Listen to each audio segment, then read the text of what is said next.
All right, I can say you're about to drift into a world of sweet dreams, letting this video take you there. But wait, before you slip into sleep and forget everything, don't forget to like and subscribe. It's like magic that powers me to create more amazing videos just for you, but only if you really enjoy what I'm doing here and share your thoughts in the comments. Oh, and by the way, I'm curious. What time is it where you are, and where in the world are you watching from? Let's make your peaceful space even better together. Now relax and let's get started. You wake up with a snort as a particularly enthusiastic rooster screams his morning war cry into your ear from the rafters. You consider arguing back, but your mouth is dry, your back is stiff, and you're not entirely sure your right eye has survived the night. The year is 1328. The air smells of damp straw mildew and someone else's farts, and congratulations, you're still alive. For now, you sit up brushing the lice from your hair like confetti. The wooden plank you call a bed groans in protest, and you can feel every ridge of every board, like they've personally taken offense at your existence. You reach for your greatest possession, your most loyal, uncomplaining companion in this cruel, godforsaken timeline, your hoe, not a metaphor, an actual hoe, the ancestral. Hoe legend says it was forged by your great great granduncle out of the melted down remains of a broken sword, two horseshoes, and a frying pan. The result? A farming implement so sturdy, so awkwardly balanced, and so unnecessarily sharp that it has both tilled your land and nearly decapitated your cousin. Twice, you drag it outside with reverence. The morning fog clings to the fields like the tax collector to your last coin. Your hoe glints menacingly in the half light, scarred and chipped, but undefeated. This thing has more notches than your teeth, and honestly, you trust it more than your own children. As you trudge toward the field, you think back to the stories your father told you. He said the hoe saved your family during the great turnip famine of 1297, when all other tools broke from overuse. But this hoe just laughed and dug deeper. Maybe it's cursed. Maybe it's blessed. Maybe it's just too stubborn to die, just like you. You plant the blade into the earth with a satisfying thunk. The soil barely resists. It remembers. This hoe has dug here before year after year, carving furrows in the same dirt, like lines on your hands, deep weary and unwilling to disappear. By midday, your shirt is soaked, your hands blistered, and your back is screaming. But the hoe, it's fine. Not a splinter, not a wobble. It slices through the weeds like a hot knife through undercooked barley. You mutter to it as you work. That's it, darling. Show that thistle who's boss. A neighbor passes by, gives you a strange look, and hurries on. You don't blame him. Talking to tools is the least strange thing about you at this point. Around lunchtime, you sit beneath the one tree in your field, gnawing on a crust of bread that tastes like old wood and sadness. Your hoe rests beside you, propped like a soldier, taking a break between battles. You lean your head on the handle and sigh. You know, you say, if I die out here, you'll probably outlive me. Just promise me you'll maim whoever tries to replace me too quickly. The hoe says nothing, stoic as ever. The afternoon brings clouds, and with them a drizzle that's just annoying enough to soak your clothes without cooling your skin. You keep working. The hoe never slips, you swear. It almost guides your hands. By sunset, your field is neat, crooked, yes, and full of rocks. But to your eyes, it's a masterpiece. You drag the hoe back home, walking like a man twice your age. You set it beside the door, the same way your father did, the same way his father did.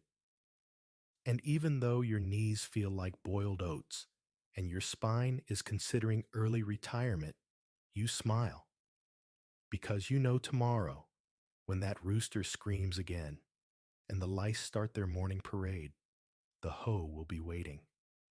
And together, you'll face another day of mud sweat and barely sufficient survival. Some men have swords, you have a hoe, and somehow that feels like enough. You survive the night again, not exactly thriving, but breathing counts. You roll off your slab of wood, still generously referred to as a bed, and step directly onto a mouse. It squeaks, you yelp, and somewhere in the rafters, that damn rooster laughs. Loudly. Your back cracks, like dry firewood as you stretch. Muscles you didn't know existed. Scream in protest. Yesterday's triumph with the ancestral. Hoe left you feeling like a semi-resurrected scarecrow. But today is Sickle Day. You retrieve it from above the hearth, where it hangs like a warning. Not for intruders, for you. It's curved like a crescent moon, sharp as gossip and older than your grandmother's curses. And it was hers too. They called it the sickle of Grandma's wrath for good reason. Legend has it, she once sliced through a thicket of nettles, 3 chickens, and your Uncle Gregor in a single swing. Gregor survived. Mostly. The chickens didn't. The nettles never returned. You give the blade a respectful nod. Morning, old girl. Let's go harvest something before something harvests us. You step outside mist, clinging to the fields again, like a disappointed relative. The air smells like wet sheep and yesterday's regret. The sickle gleams dully, not because it's polished, but because it once absorbed lightning. That's what they say anyway. You're not sure. But when you touch it, your fingers always tingle. Your task is simple, reaping what little barley the summer saw fit to bestow. The stalks are stubborn, twisted, and possibly possessed. You crouch, and the sickle arcs through the first bundle like it owes you money. You smile. With each swing, you feel Grandma's spirit not comforting but looming. Watching, judging your technique, wrist, not shoulder. You mutter, echoing her voice. And don't you dare cut crooked, you disgraceful twig. You sweat, curse, and occasionally bleed.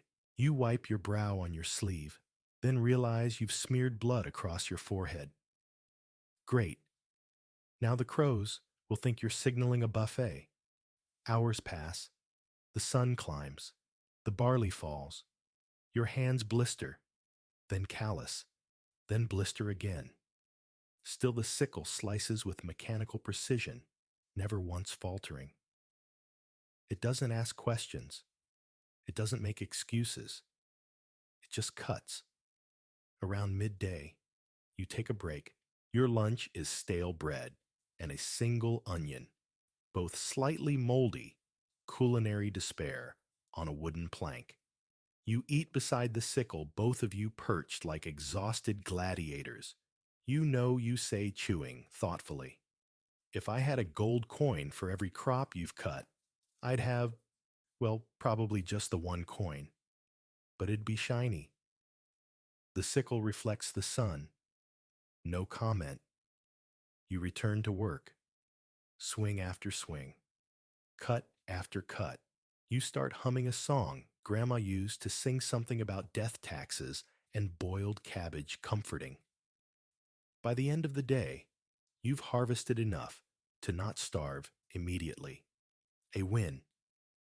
You carry the sickle back inside like a war trophy, careful not to brush against anything alive or dead or expensive. You hang it back on its nail and nod. Thanks for not maiming me today. Grandma would be proud. Maybe. In the corner, The ancestral hoe leans smugly. You swear. The two tools glare at each other, old rivals in the eternal contest of usefulness. You ignore them. Your body is broken. Your soul is tired. But the sickle did its job, and so did you. Tomorrow's another tool, another battle, and hopefully fewer mice underfoot. You're awake. Again. This time, not because of the rooster, but because something licked your face.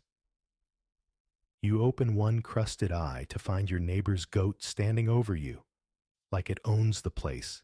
You scream. It screams. You both nearly die. Another glorious morning in your humble 14th century shack of dreams and mildew. You roll out of bed, spine cracking knees, creaking, and reach for today's companion, the multi-purpose cowstick. It's not just a stick. It's the stick. Your stick. Polished smooth from years of use, abuse, and mysterious dents. No one wants to talk about. Technically, it's for guiding cows. Realistically, it's your remote control, back scratcher, disciplinary tool, emotional support, staff, and occasional walking aid when the pain in your hip decides to cosplay as medieval warfare. You lean on it as you hobble outside. The sun greets you with a gentle blaze to the eyeballs. The fields stretch out before you, shimmering with dew and regret.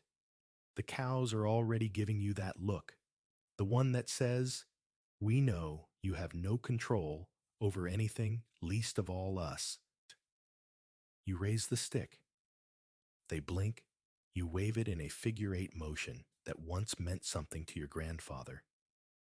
Probably the cows glance at each other and saunter in the wrong direction. Fantastic, you mutter. We're starting with defiance. You stride forward, waving the stick like a wizard with arthritis. You gently tap Daisy, the big one, with the 1,000-yard stare on the rump. She moves, then stops, then sits like a sofa.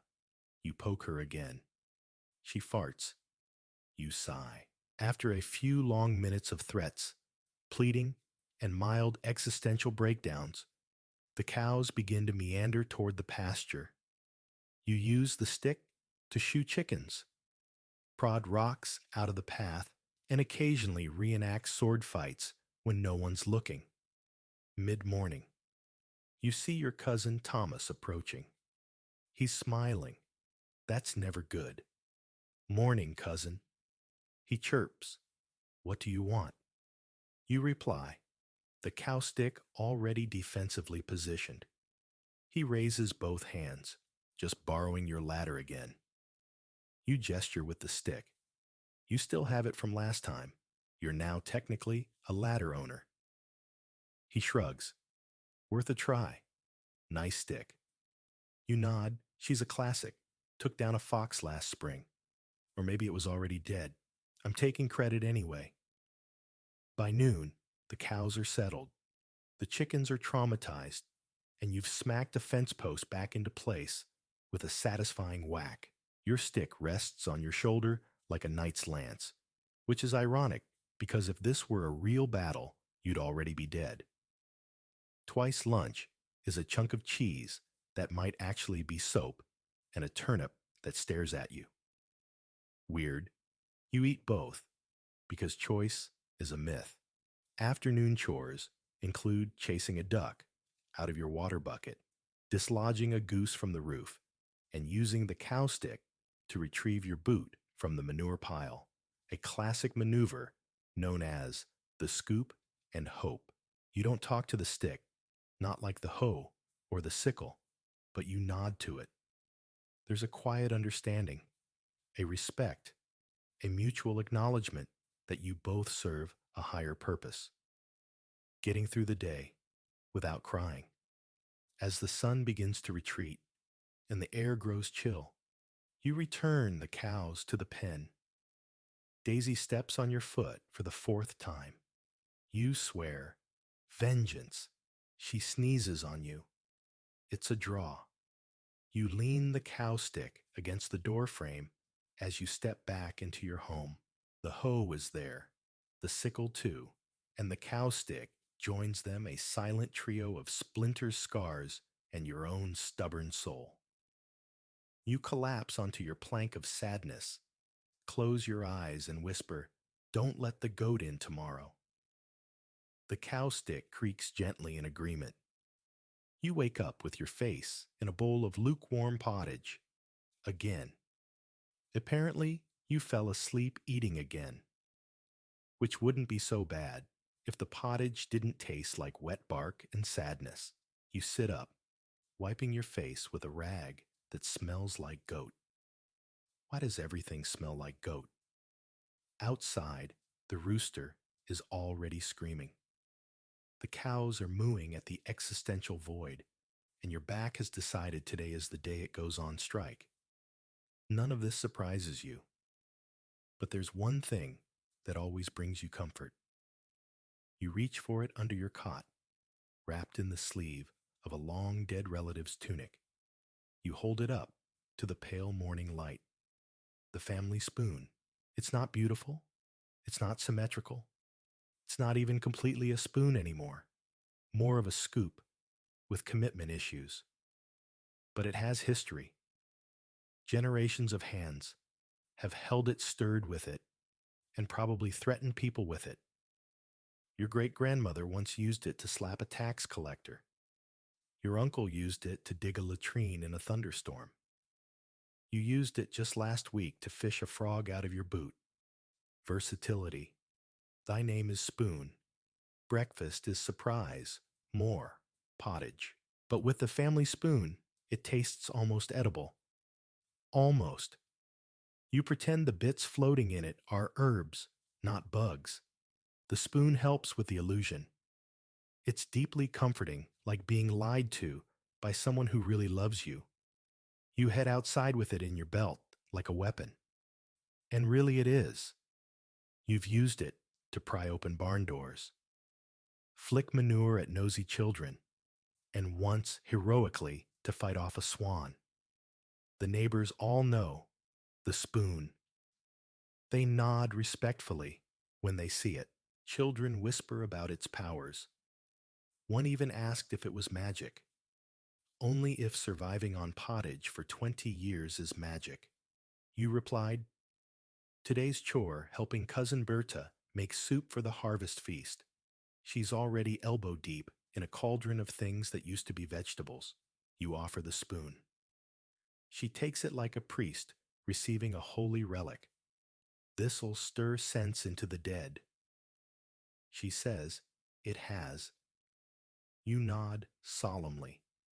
She stirs. The soup reacts. Bubbles pop. Something hisses and retreats. Later, when Berta's distracted, you reclaim the spoon. It doesn't like being borrowed. You can tell? The handle always feels colder after someone else uses it. You sit under the big tree near the barn, watching the chickens argue. You spin the spoon in your fingers, the notch near the bowl.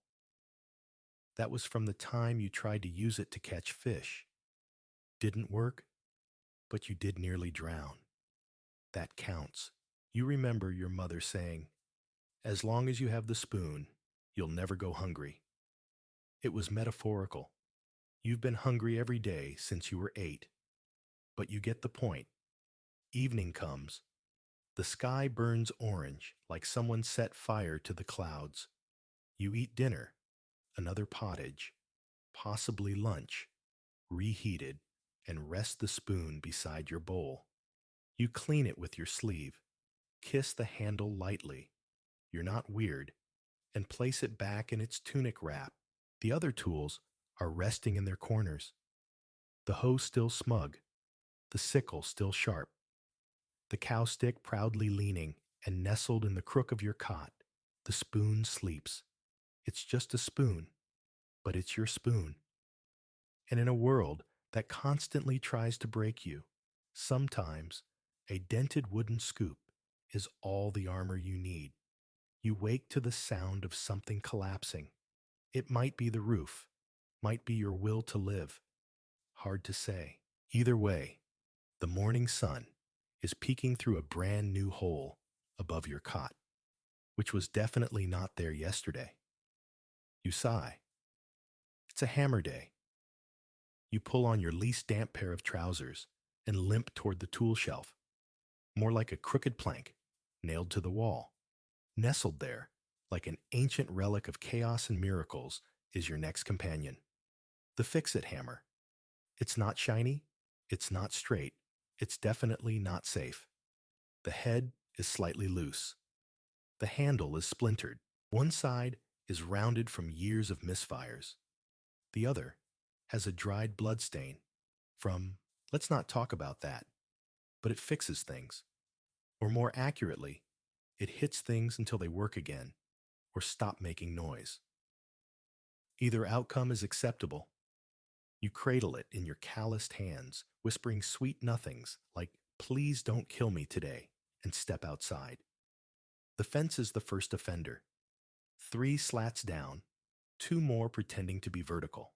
You raise the hammer, take aim, and with a grunt, wham! The slat goes in. So does your thumb. You scream. The chickens scatter. The hammer unbothered. You move on to the barn door, which has been hanging slightly ajar since the feast of Saint Broken Hinges.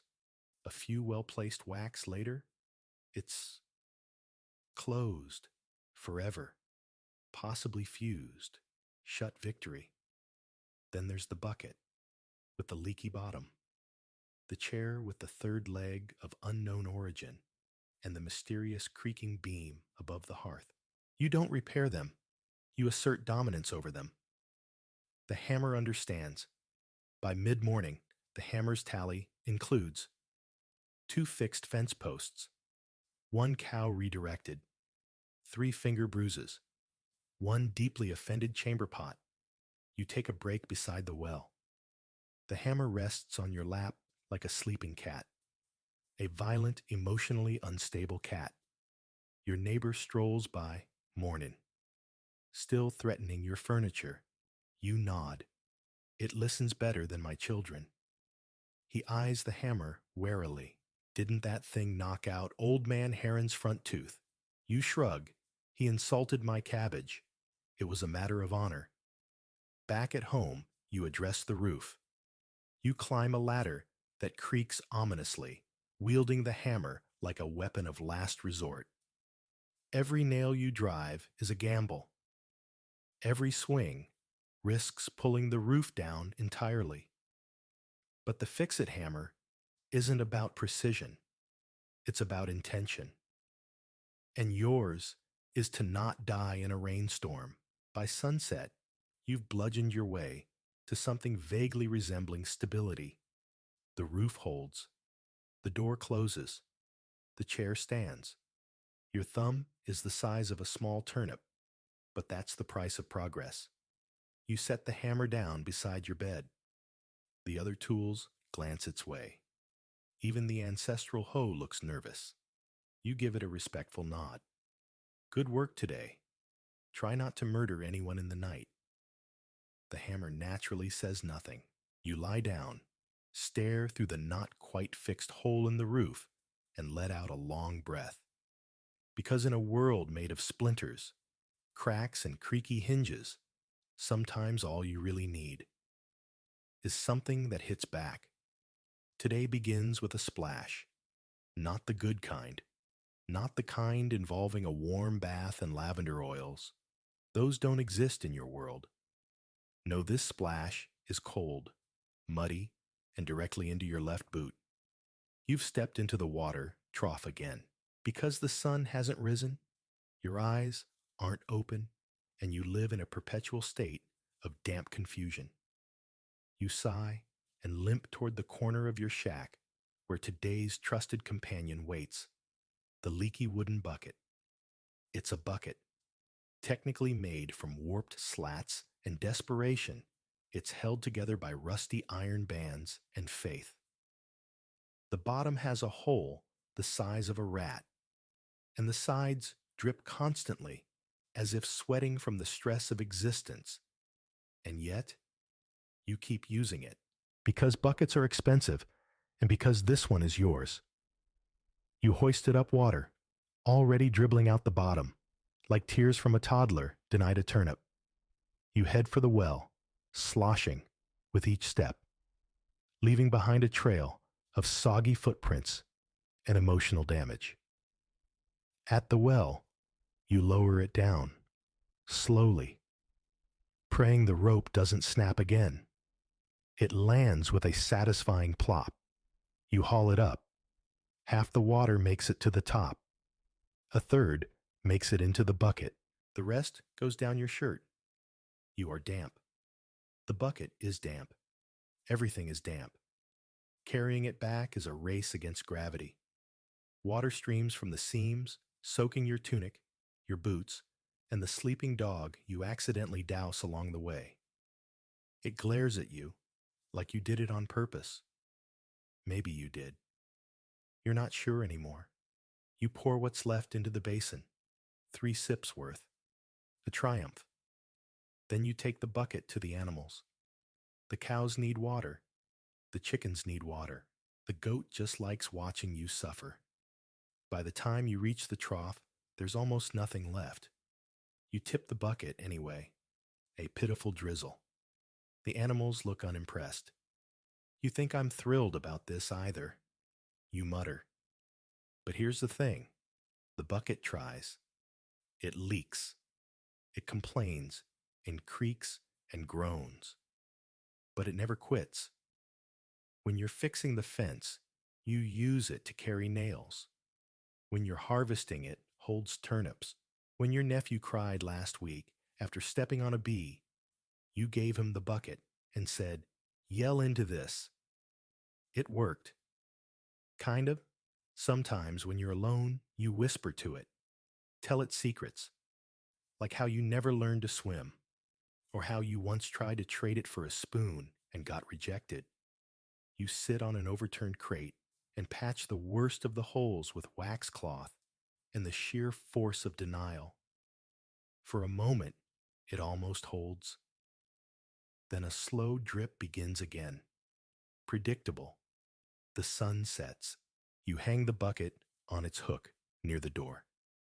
It drips gently onto the dirt floor, keeping rhythm with the ticking of your thoughts. You sigh and smile because tomorrow you'll need it again.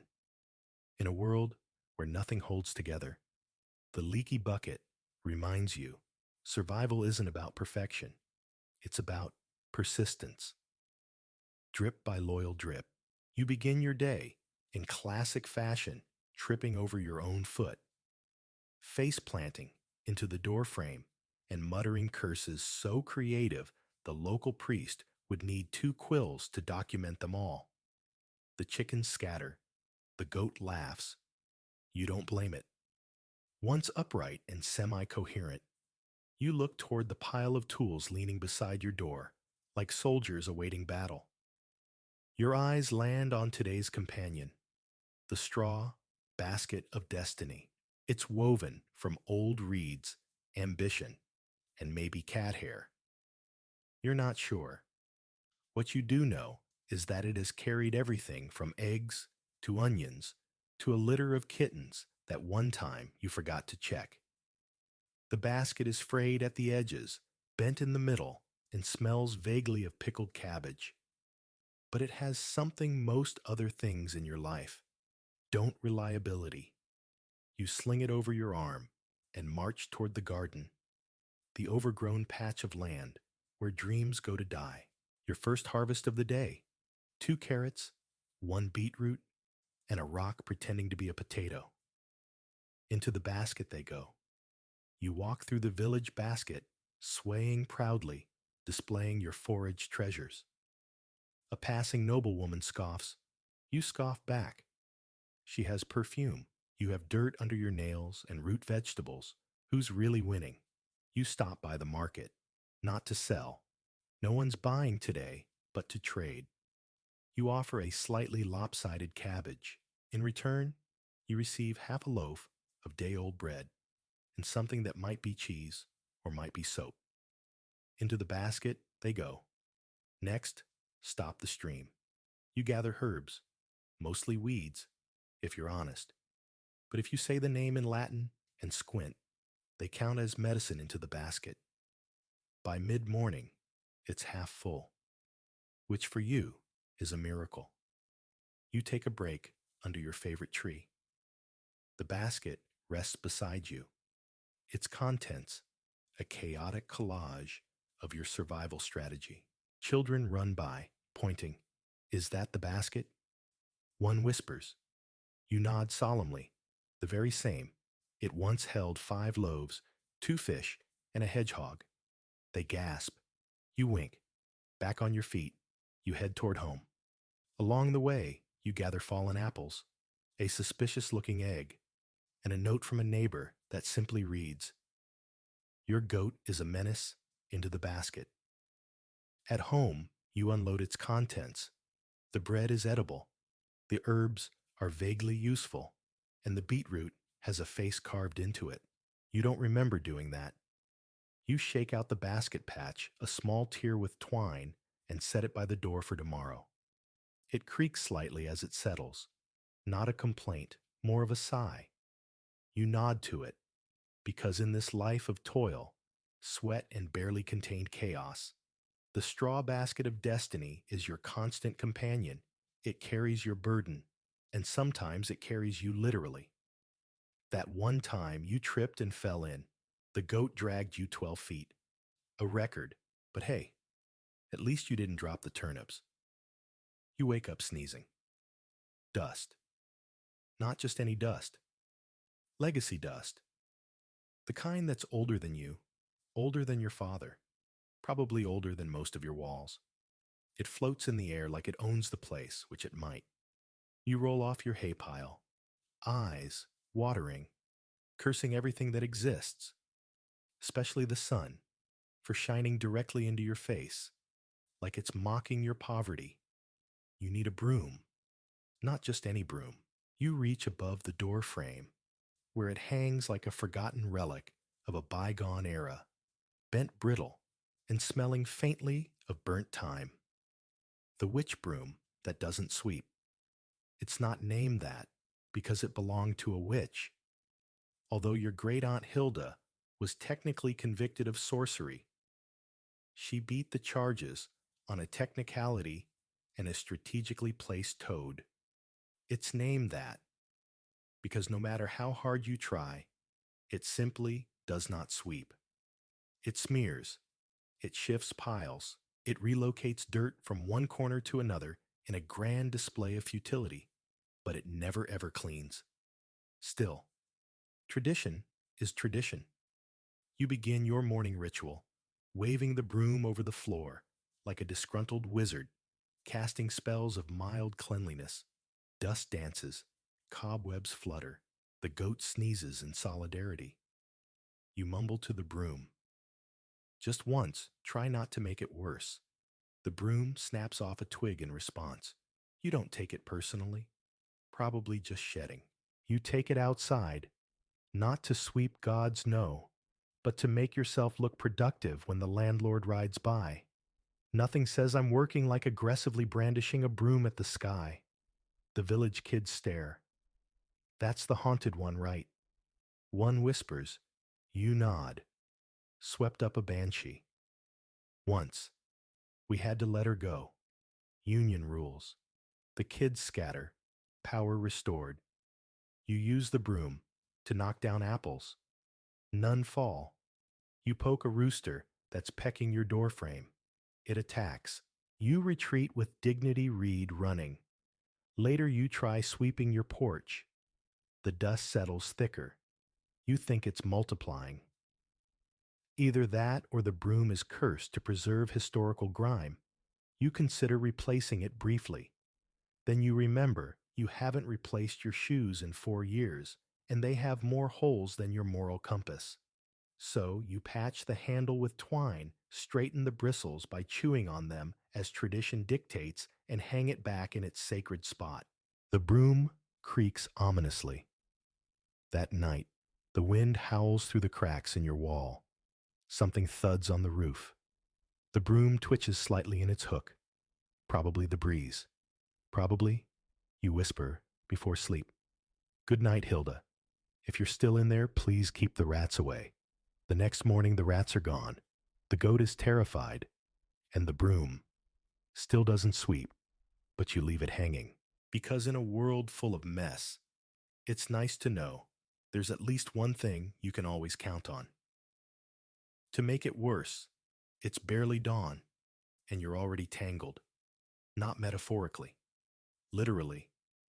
You wake up, wrapped in something coarse, scratchy, and vaguely horse-scented, after several grunts, curses, and a brief moment where you wonder if you've finally been abducted by the hay spirits. You realize you've fallen asleep, wrapped in your most misunderstood companion, the rope of salvation. It's not particularly long, not particularly strong, not particularly anything, really. But it has been with you through every disaster dilemma and deeply questionable decision you've made since you were old enough to tie your own shoes, which incidentally you never owned. You don't remember where the rope came from. Some say it was cut from the gallows before an execution was canceled due to rain. Others say it was part of a monk's belt. You say it's yours, and that's enough. You coil it over your shoulder like a medieval fashion statement and step outside. First order of business: the goat. Your goat, eternally rebellious and possibly possessed, has once again escaped the pen and is now eyeing the vegetable patch with murderous intent. You wield the rope like a lasso. It snorts, you snarl. A dance begins. 5 minutes, 3 tumbles, and 1 pulled hamstring. Later, you've tied the goat to a post. Loosely. You don't want to anger it more than necessary. The rope naturally frays slightly in protest. Midday arrives, bringing the promise of sunstroke and disappointment. You use the rope to palpiton, bind a stack of hay that won't stop falling over. Reinforce your door after the wind tried to convert it into a kite. Lower yourself into a shallow ditch to retrieve your hat. Don't ask. At one point, you briefly consider tying the rope around your waist and pretending you're a knight with a ceremonial sash. You do it. You feel powerful until your cousin walks by and says you look like a scarecrow that lost a bet. By afternoon, the rope has been chewed by a cow, stepped on by a child, blessed by the village priest. Accidentally, he thought it was a snake. You sit beneath your favorite thinking tree and run your fingers along its frayed strands. Each knot, each patch, each stain tells a story, most involving panic and last-minute solutions. You once tied up a collapsing shelf with this rope. You once used it as reins for a cart pulled by 2 sheep. You once fashioned it into a swing to impress a girl. She fell. She married a blacksmith. You still blame the rope. As the sky bruises purple with sunset, you coil the rope neatly and hang it by the door. It creaks softly like an old friend trying to say, "We didn't die today." That's something, and it is. Because in a world where everything breaks, bends or betrays you, the rope of salvation has only one job: hold things together. Even if that thing is you. Today is a special kind of miserable. Your back aches. Your feet are wet. You're fairly certain something crawled into your ear last night and laid eggs. And to top it off, you burned breakfast. Pottage. You burned pottage. The only thing more impossible than burning pottage is making your life worse. But you find a way. You always do.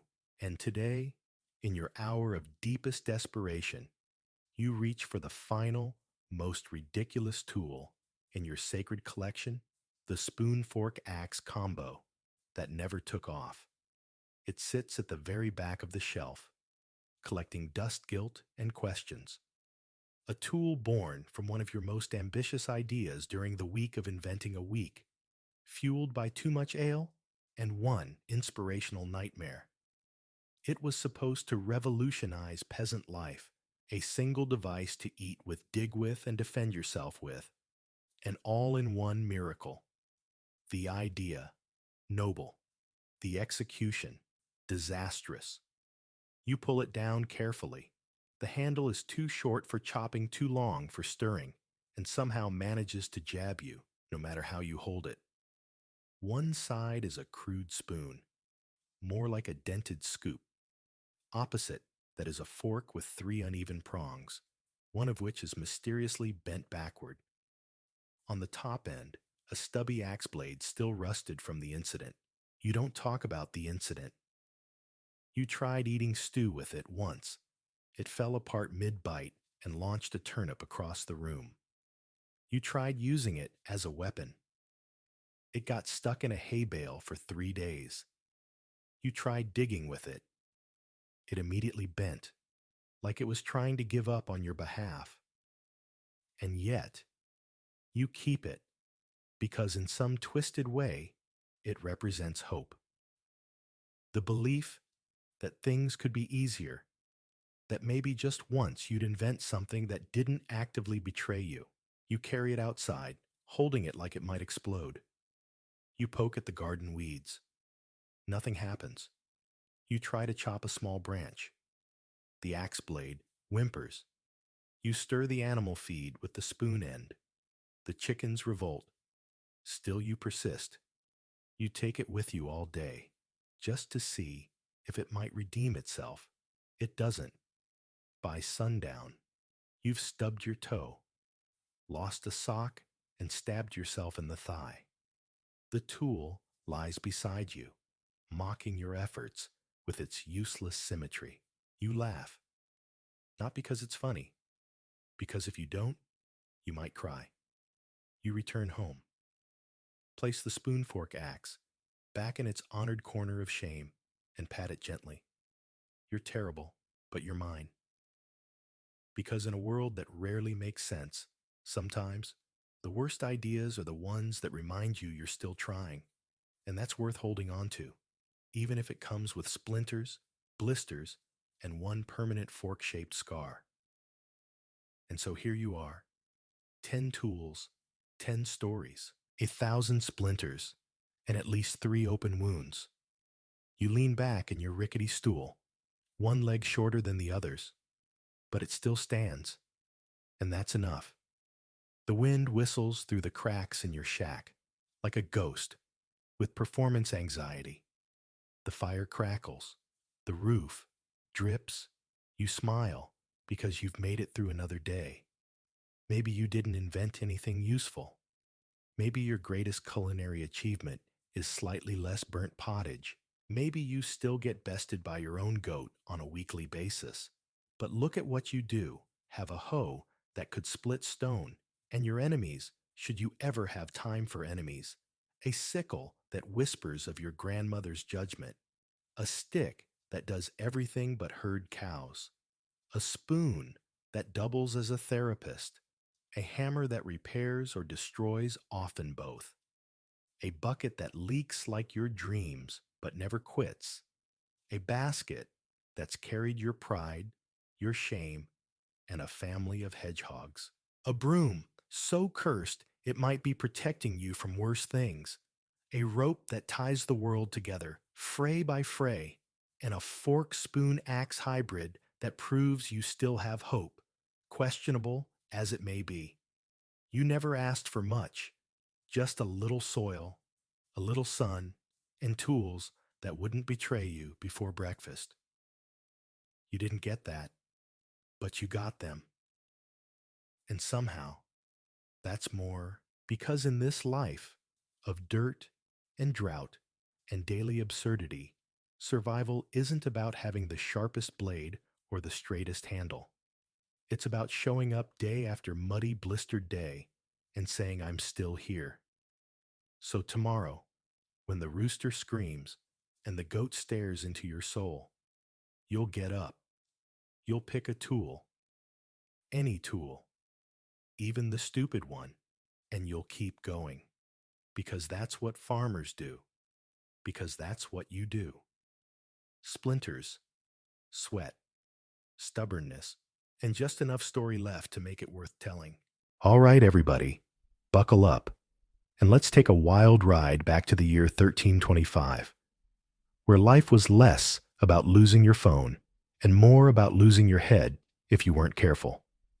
Welcome to the Middle Ages, where survival was the name of the game, and the first line of defense for any decent town wasn't a fancy alarm system or a Ring doorbell. It was a massive in-your-face stone wall that screamed, "Try me, invaders." Today, we're diving into the OG of medieval home security city walls. These bad boys were the original gated communities keeping out everything from Viking raiders to pesky plague germs. Forget everything you thought you knew about medieval security because these walls were way smarter, way tougher, and way more dramatic than you'd ever expect. Picture this. It's 1325, and you're waking up in a bustling medieval town, maybe somewhere like York, England. The air smells like a mix of wood smoke, fresh bread, and something you really hope isn't coming from the street outside. Your house is a creaky wooden shack, and your bed is a pile of straw that's been home to more bugs than a cheap motel. You're not thinking about checking your email or scrolling through TikTok. Nope. Your biggest worry is whether you'll make it through the day without getting robbed, raided, or accidentally accused of turning your neighbor's cow inside out. Yep, that was a real court case back then. And trust me, medieval lawsuits were wild. Life in the Middle Ages was like playing a video game on hardcore mode with no save points. One wrong move, and you're done for. But here's the thing. Your town's got your back, and by back, I mean a colossal stone wall that's been keeping invaders, bandits, and all sorts of medieval mayhem at bay for centuries. Let's talk about these walls, because they were the real MVPs of medieval security. Imagine a fortress, so beefy it makes Fort Knox look like a lemonade stand. We're talking walls up to 40 feet high and 10 feet thick, built from stones so heavy you'd need an army of oxen just to move one. These weren't just barriers, they were statements. They said, if you want to mess with us, you better bring a whole lot more than a sword and some attitude. Take the walls of York, for example. They were so epic that it took 200 years to build them. 200 years. That's like starting a home renovation project and knowing your great-great-grandkids will be the ones to finally hang the curtains. The folks who laid the first stones never got to see the finished product, but they kept at it because they knew these walls were the difference between sleeping soundly and waking up to a Viking axe in your face. Now you might be thinking, okay, big walls, cool, but what's the big deal? Oh, buddy, these walls were more than just a pile of rocks. They were the ultimate flex of medieval engineering and community pride. Building a city wall wasn't just about stacking stones.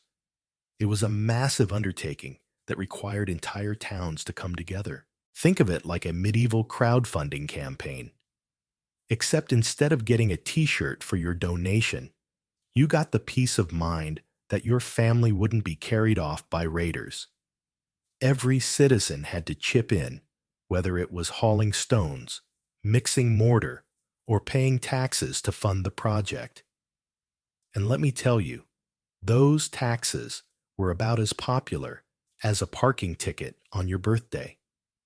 They even had a special tax called the mirage, which was basically the medieval version of an HOA fee.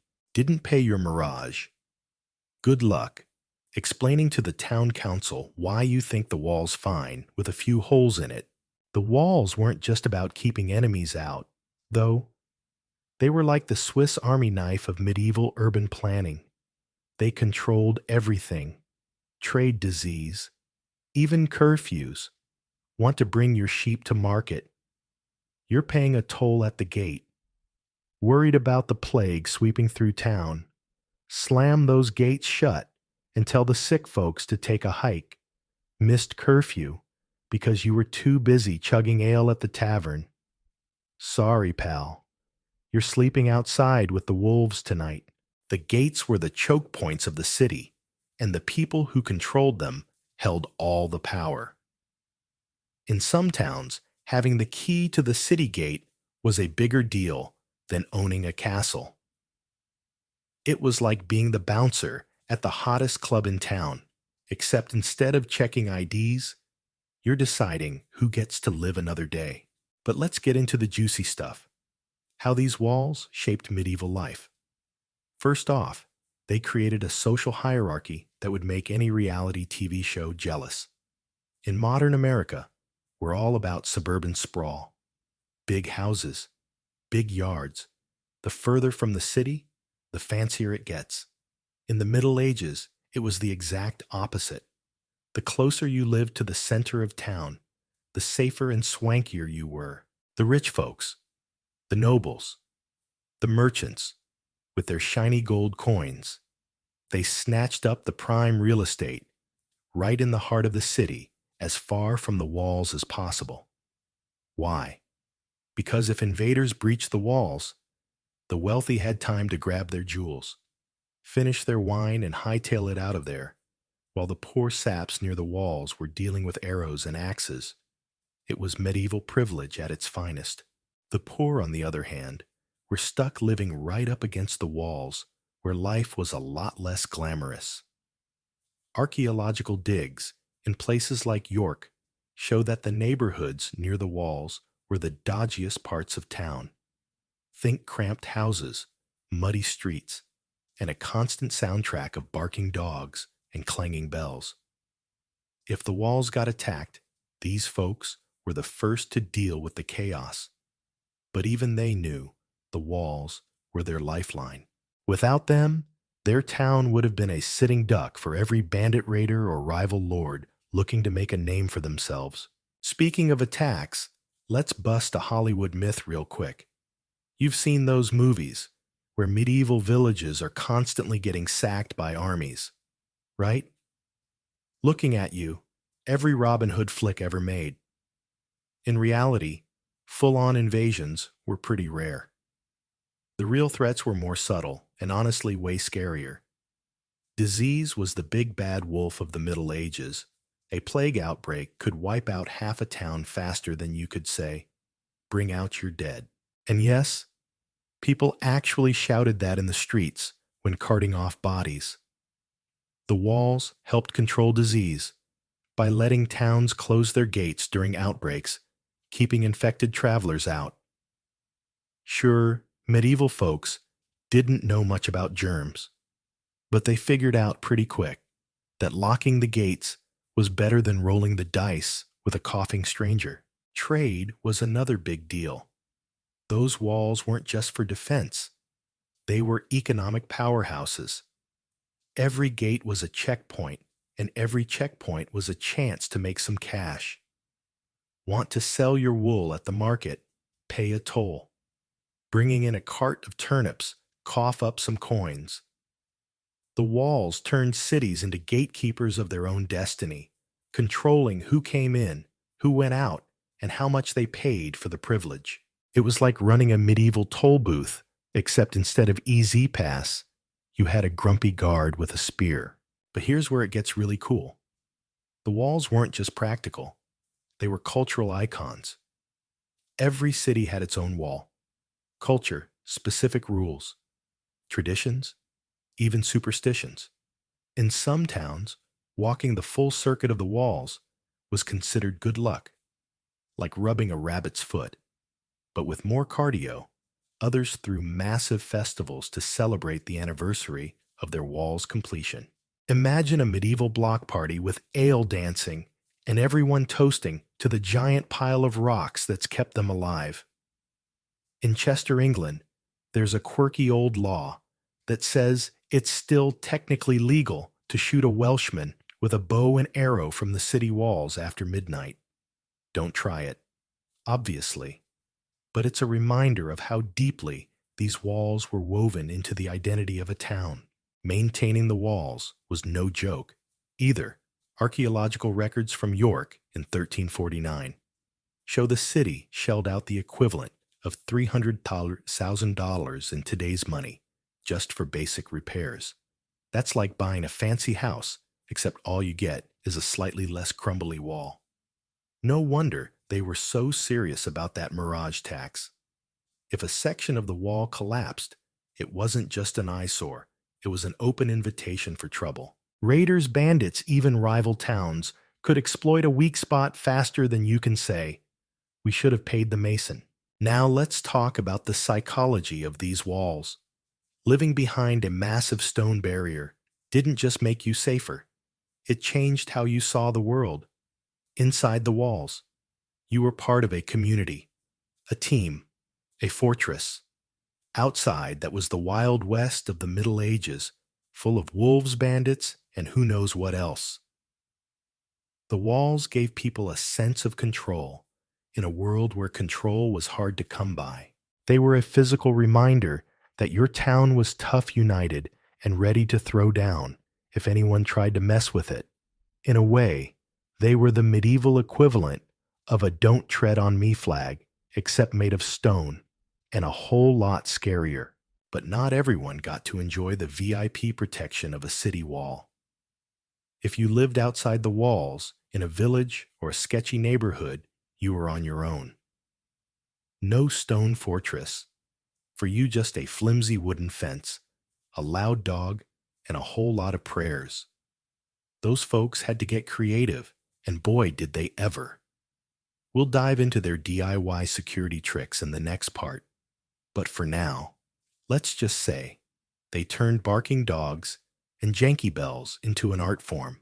The walls might have been the rock stars of medieval security, but the peasants outside were the scrappy underdogs making do with whatever they had.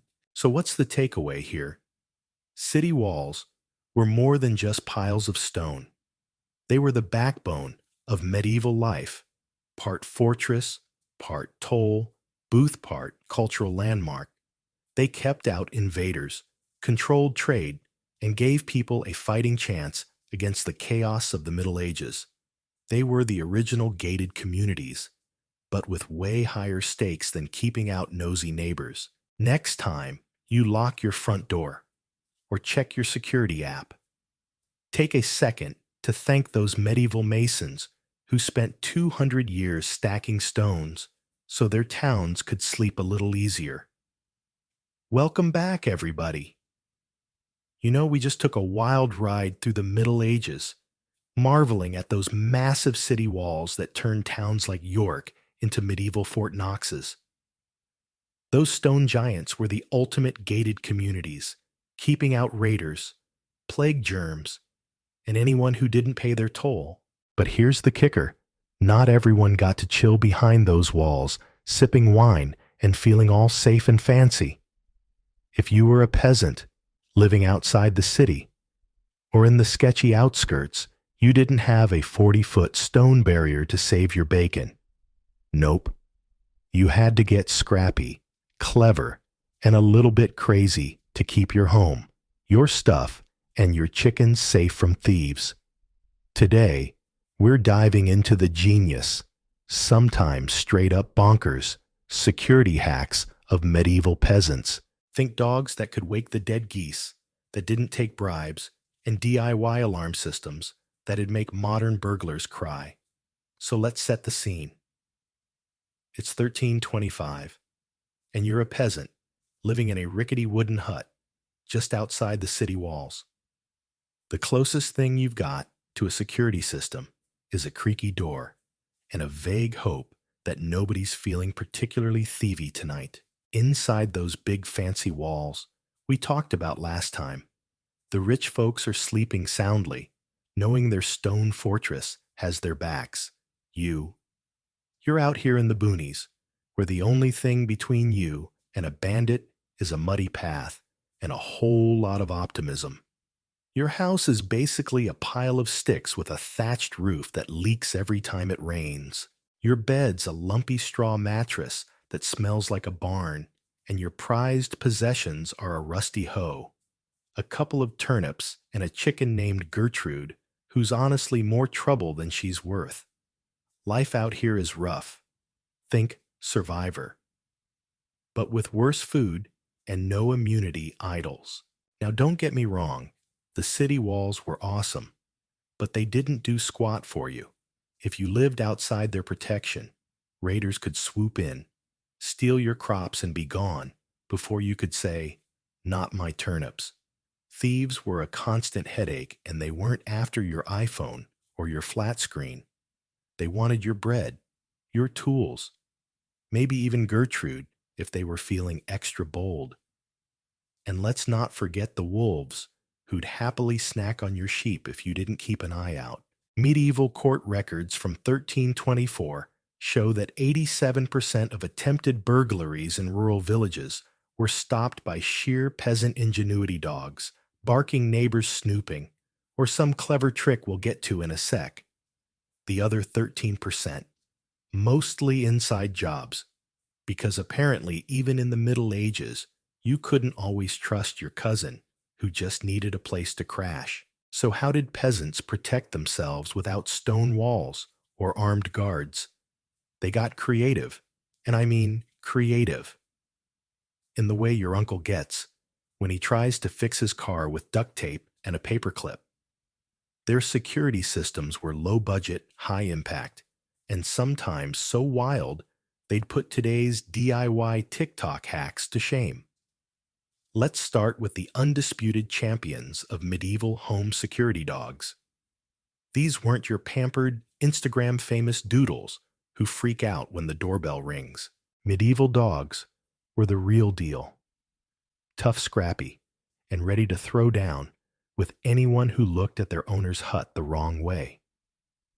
Archaeological digs in peasant villages show that almost every family kept at least one dog, often stationed right by the door like a furry bouncer.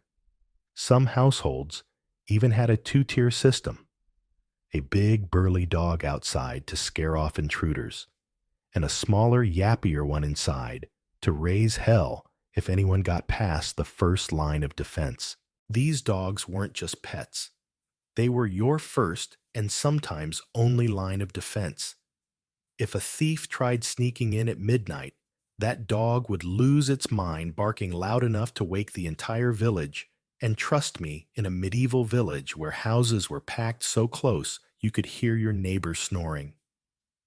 A barking dog was like hitting the panic button on a modern alarm system.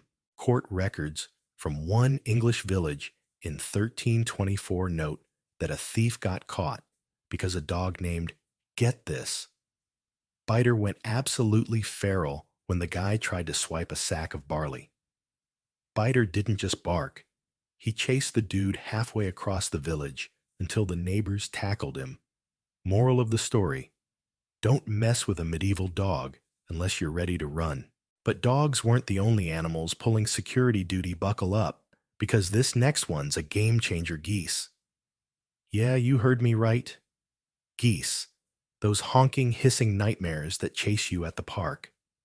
In the Middle Ages, geese were the ultimate guard animals, and they were so good at it that they make modern guard dogs look like amateurs.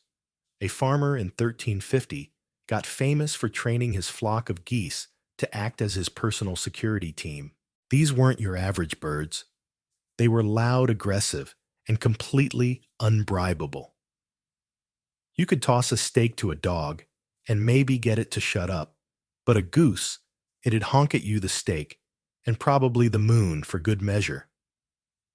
One court case describes a thief who tried to sneak into a barn only to get chased off by a gang of geese that honked so loud the whole village thought the apocalypse was coming.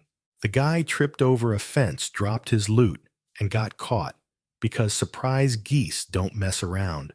Why were geese so effective? For one, they've got crazy good hearing and eyesight, so nothing gets past them. Plus, They're territorial as heck. If you've ever been hissed at by a goose, you know, they're not here to make friends. Medieval peasants figured this out and turned their feathered fiends into living alarms. Some farmers even kept geese in their yards at night, knowing that any intruder would regret stepping on their turf. It's like having a motion sensor that bites and never needs batteries. Honestly, if I had to pick between a goose and a modern security camera, I'm going with the goose. It's got more personality and zero subscription fees. Now, dogs and geese were great, but peasants didn't stop there. They took DIY security to a whole new level with something I like to call the janky bell system. Picture this. You're a thief creeping toward a peasant's hut in the dead of night. You think you're slick, dodging the geese and tiptoeing past the dog. But then, ding, ding, ding, you trip over a string tied across the doorway, and suddenly the whole place sounds like a wind chime convention. That's the medieval bell system, baby. And it was pure genius.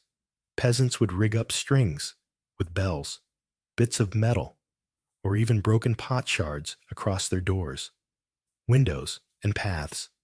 If anyone so much as breathed on the string, the whole setup would clang louder than a toddler with a pots and pans band. Archaeological digs in northern England have turned up remnants of these bell systems, and they're wild. Some were made from old cooking pots, others from borrowed church bells that mysteriously went missing during repairs. One farmer got creative and tied horseshoes to strings, creating a noise so obnoxious it could wake up a coma patient. These systems were dirt cheap to make, which was perfect for peasants who had about as much spare cash as a college student during finals week, and they worked court records from 1324 show that a good chunk of foiled burglaries were thanks to these makeshift alarms. One thief got caught because he tripped a bell made from a cracked bucket, which fell over and spooked a nearby cow, which then started mooing and woke up the whole village. Talk about a bad night at the office. But here's the real secret sauce of peasant security.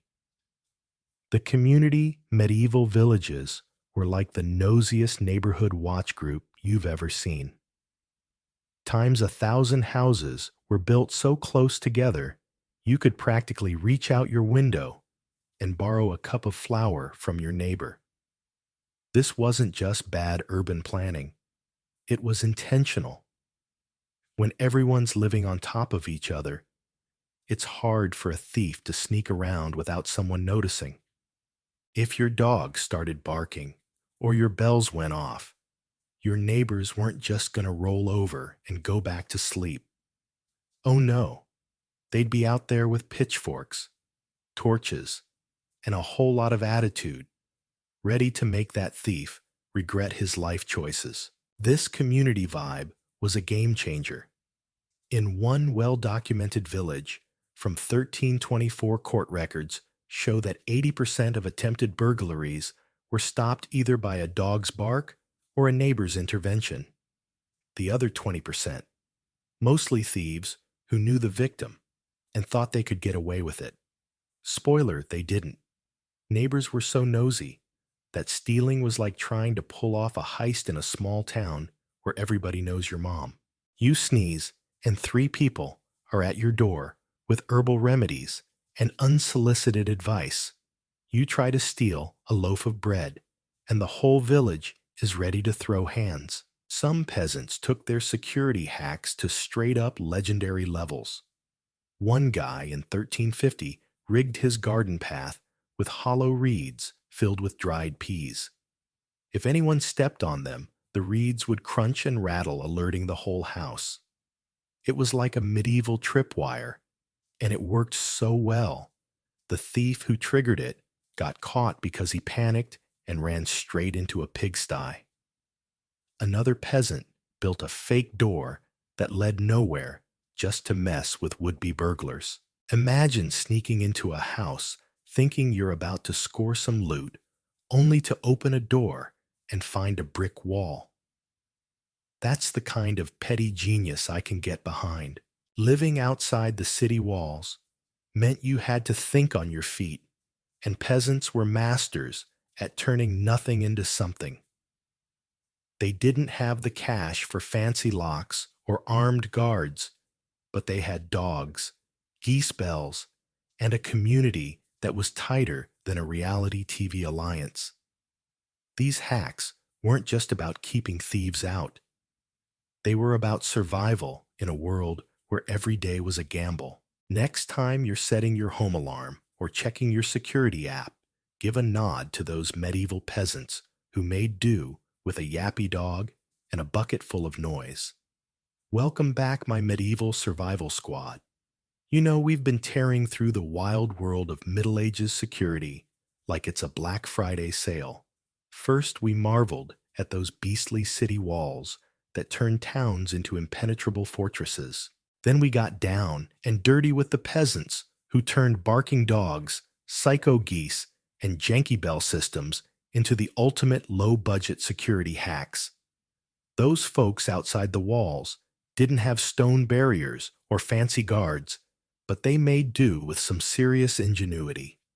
Now we're kicking it up a notch with part 3, where we're diving into the medieval art of locking stuff up. Forget your smart locks and fingerprint scanners. These people had locks that ranged from holy cow, that's a masterpiece, to dude, I just tied a rope to my door. From the rich folks flexing with triple key mechanisms to peasants stacking furniture like it's a Tetris championship, medieval locks were a whole vibe. All right, let's rewind to 1325. You're still that same peasant from part 2, living in your leaky hut outside the city walls. Your dog's got your back. Your geese are ready to throw down, and your bell system's clanging like a middle school band practice. But let's be real. A barking dog or a honking goose might scare off a rookie thief, but a determined crook. They're not sweating your feathered security team. You need something to physically keep your door shut because that flimsy wooden latch you've got isn't cutting it.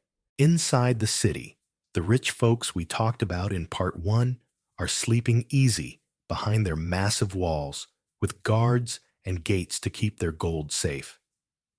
You're out here in the medieval sticks, where your most valuable asset is a sack of barley and that one chicken Gertrude who still hasn't laid an egg in weeks. Locking your stuff up isn't just a good idea. It's the difference between eating dinner and watching some bandit run off with your entire harvest. Now you might think locks are a modern thing, like something that came along with car keys and gym lockers. Nope. Medieval people were obsessed with locking things up, and their locks were as varied as a reality show cast. If you had money, you were rolling with metal locks, so intricate they'd make a modern locksmith quit their job. If you were a peasant, you were getting creative with whatever you could scrounge up from the barn.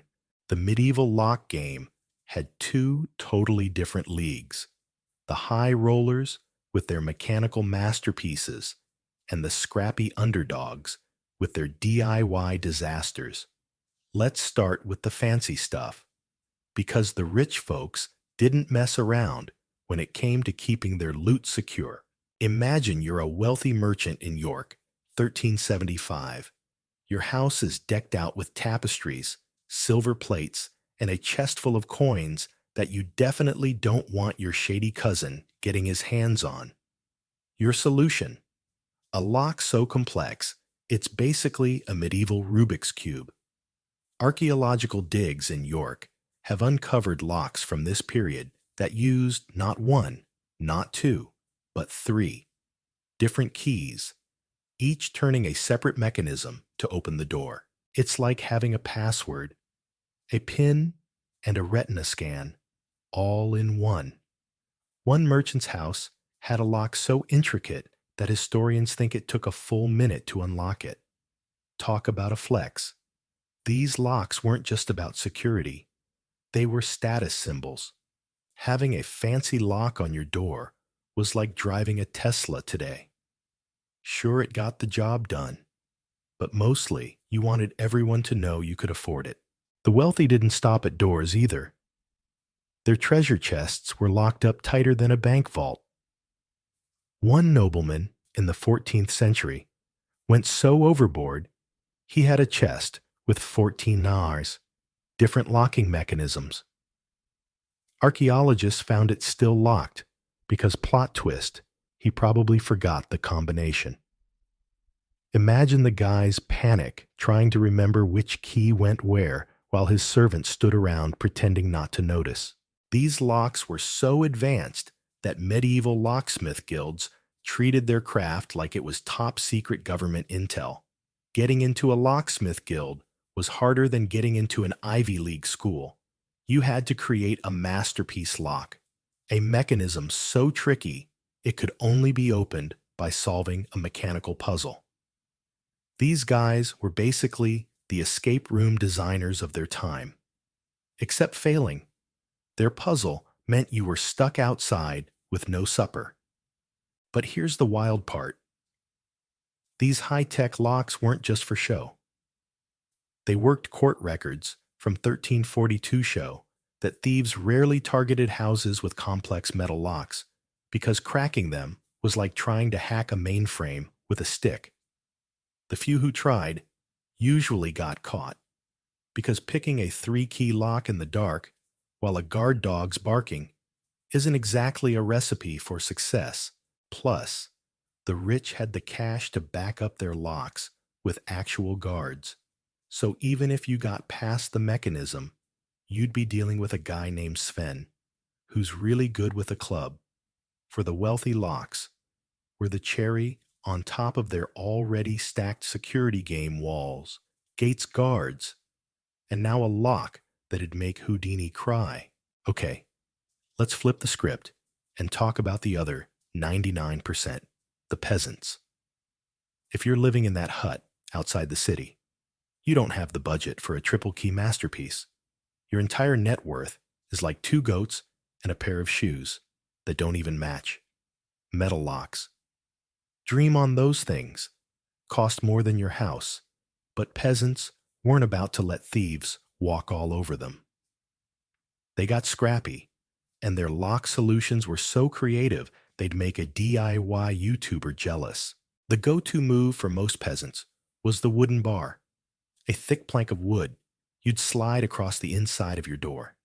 It was simple, effective, and best of all, free. Chop down a tree, carve a bar, and boom, your door's locked. If a thief tried to bust in, they'd have to hack through the bar, which would make enough noise to wake up your dog, your geese, and probably the whole village. Some peasants took it up a notch with sliding wooden locks. These were like the poor man's version of a pin tumbler lock, using hardwood pins that you'd slide into place with a wooden key.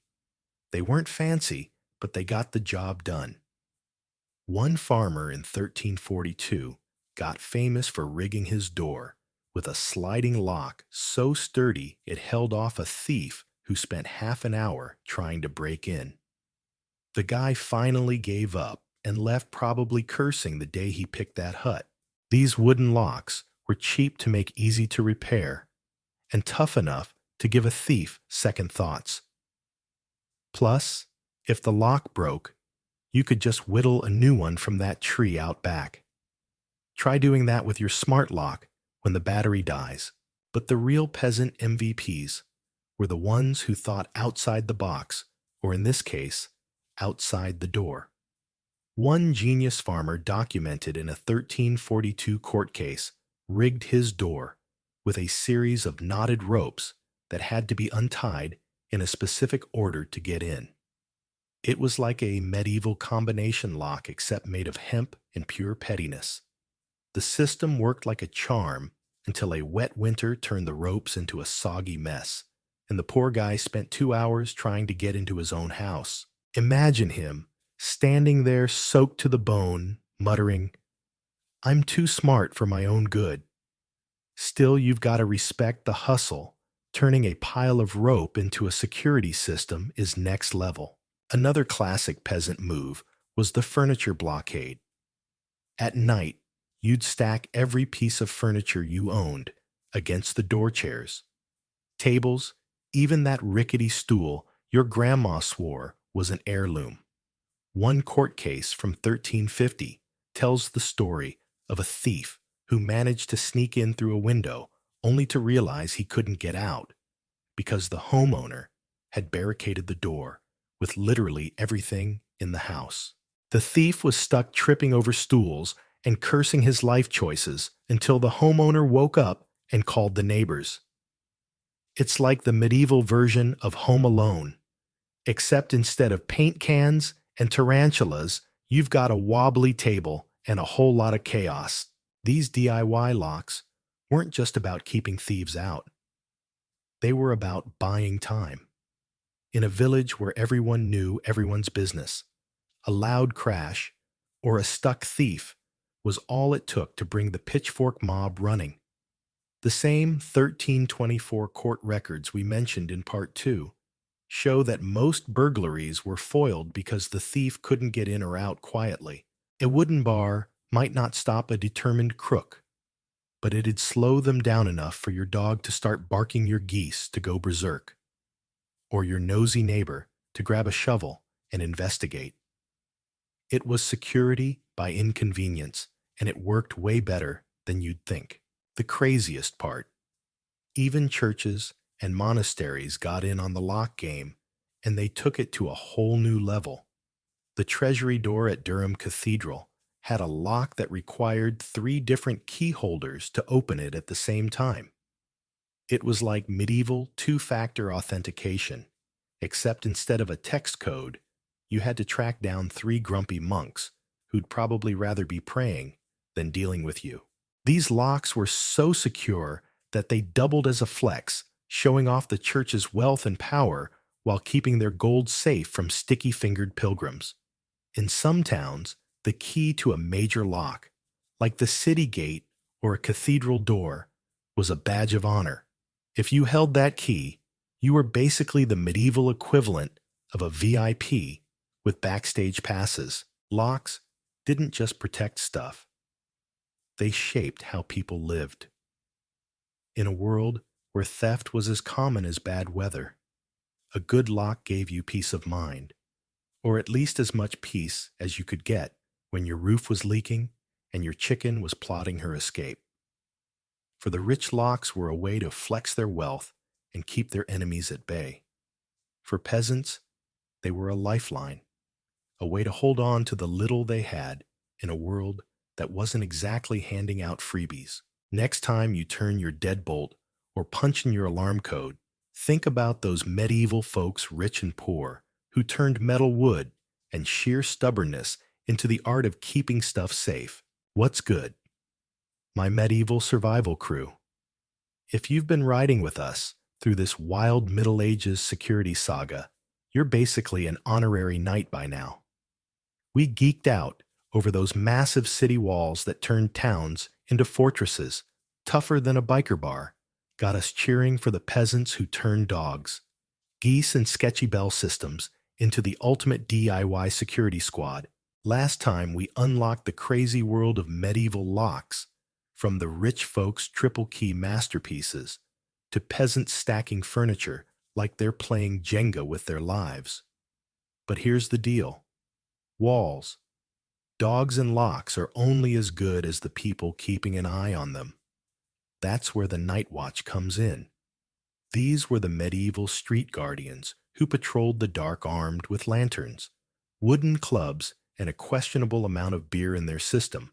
They weren't exactly the Avengers, but they kept the town safe, put out fires, and occasionally delivered babies. It's 1325, and you're back in that medieval town we've been hanging out in. Maybe you're inside the city walls, feeling semi-safe, behind those 40-foot stone giants we talked about in part 1. Or maybe you're still that peasant from parts 2 and 3, chilling in your leaky hut with your guard goose and a door locked with a rope maze. Either way, when the sun goes down, the vibe changes, the streets turn pitch black, and the only sounds are creaking shutters, distant dog barks, and maybe a drunk guy singing off key outside the tavern. Back then, there were no street lights, no motion sensor, floodlights, just you, the darkness, and whatever's lurking out there. Thieves, bandits, even stray cows could cause chaos, and if a fire broke out, yep, wood houses burn fast. You'd be toast without someone watching the streets. Enter the night watch, the guys who drew the short straw and got stuck wandering the town from dusk till dawn, making sure you didn't wake up to a looted house or a flaming neighborhood. Now don't go picturing some elite SWAT team in chainmail, because the night watch was more like your uncle's weekend softball team. Earnest, a little sloppy, and definitely not getting paid enough. These weren't professional cops or soldiers. They were regular Joes, often townsfolk roped into the job because their neighborhood had to pitch in. In London, during the 1320s, the city was split into 24 wards, and each ward had to cough up a certain number of watchmen based on how rich or populated it was. The fancy neighborhoods with the merchants and their triple key locks from part 3. They had to supply more guys, which probably felt like a raw deal, until you remembered they had the most stuff worth stealing. The poorer wards, closer to the walls, we covered. In part 1, sent fewer, but everyone had to chip in. It was like a medieval draft, except instead of going to war, you were walking 12 miles a night in the cold with a stick. So, what was it like being a night watchman? Imagine signing up for a job where your shift runs from sunset to sunrise.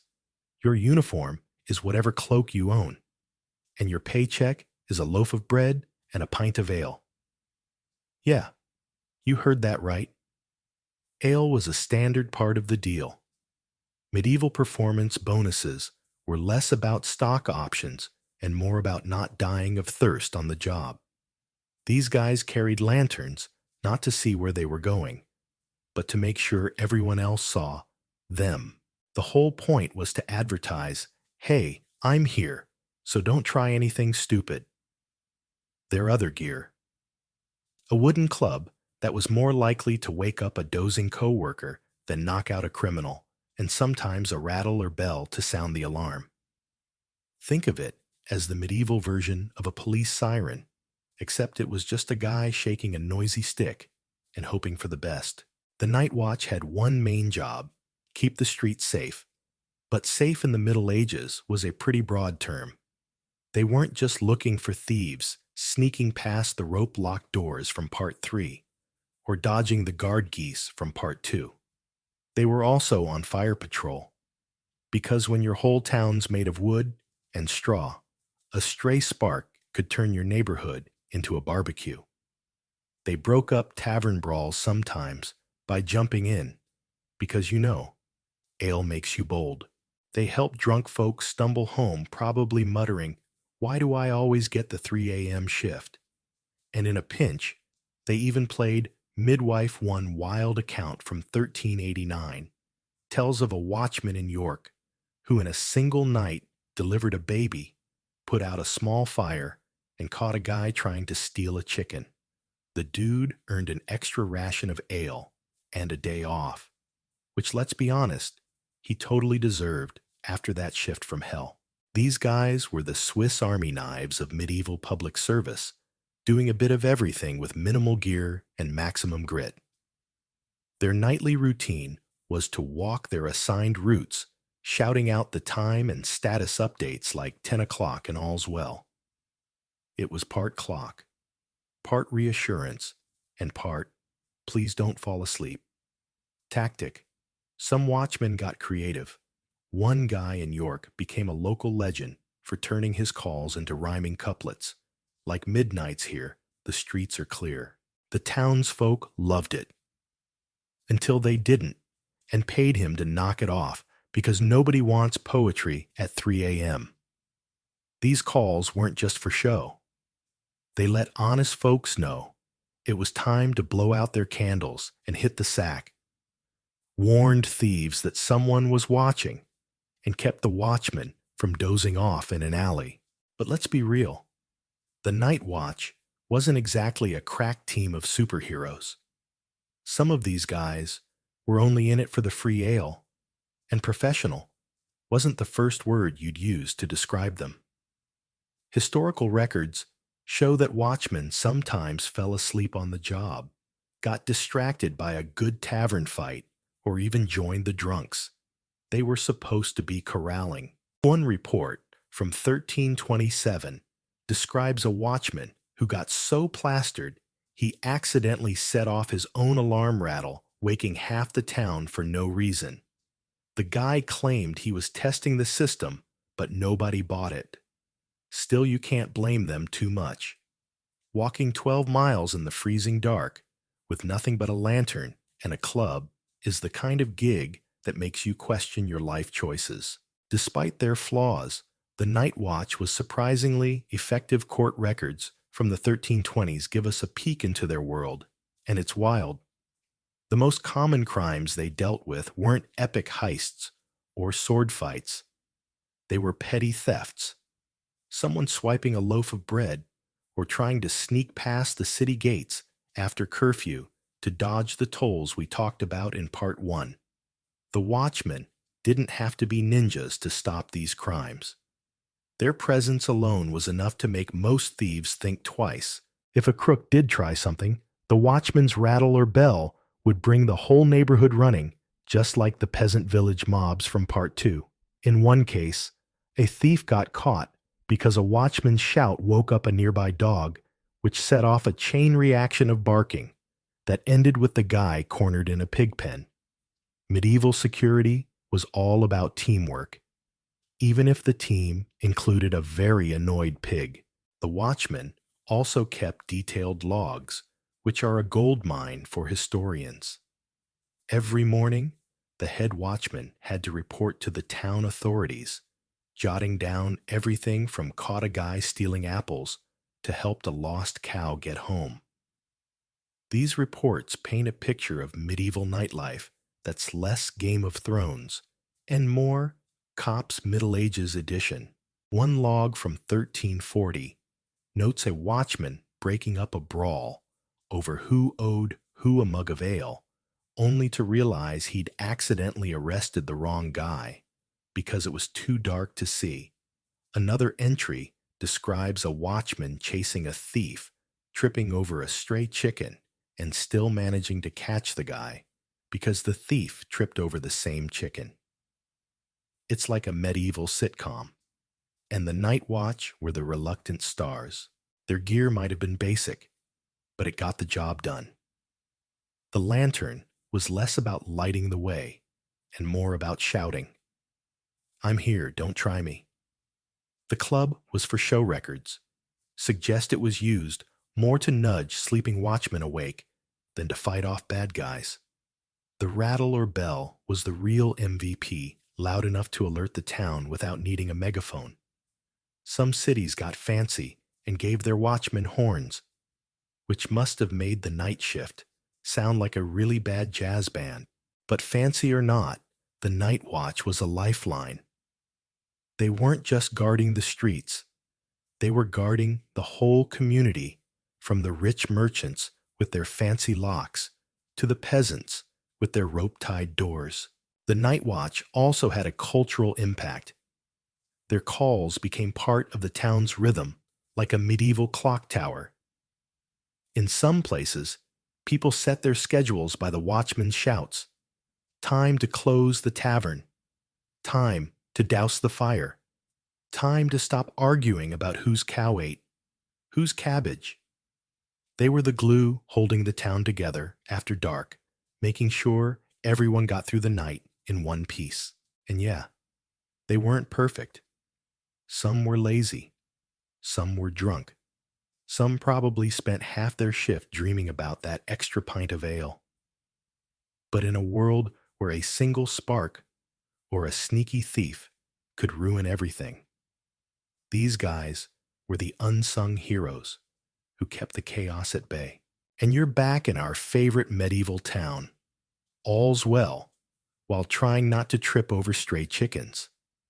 But let's say some bold thief decides to test your security setup. They dodge your barking dog, sidestep your honking geese, and somehow get past your furniture block door. They're halfway out with your prize sack of barley when bam, a watchman's rattle goes off and the whole neighborhood's on them like it's a Black Friday mob at Walmart. The thief's caught. But now what? In the Middle Ages, getting busted wasn't just about paying a fine or doing time.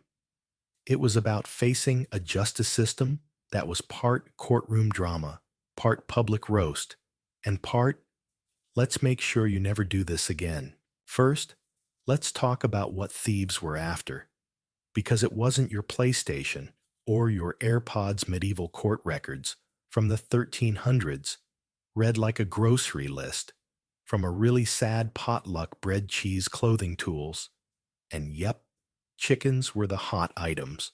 One ambitious dude in Norwich got nabbed trying to steal an entire cow, which might have worked if the cow hadn't mooed at the worst possible moment.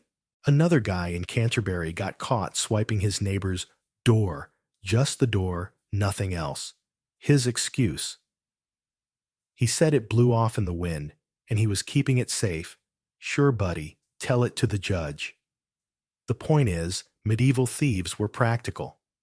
They weren't after gold goblets.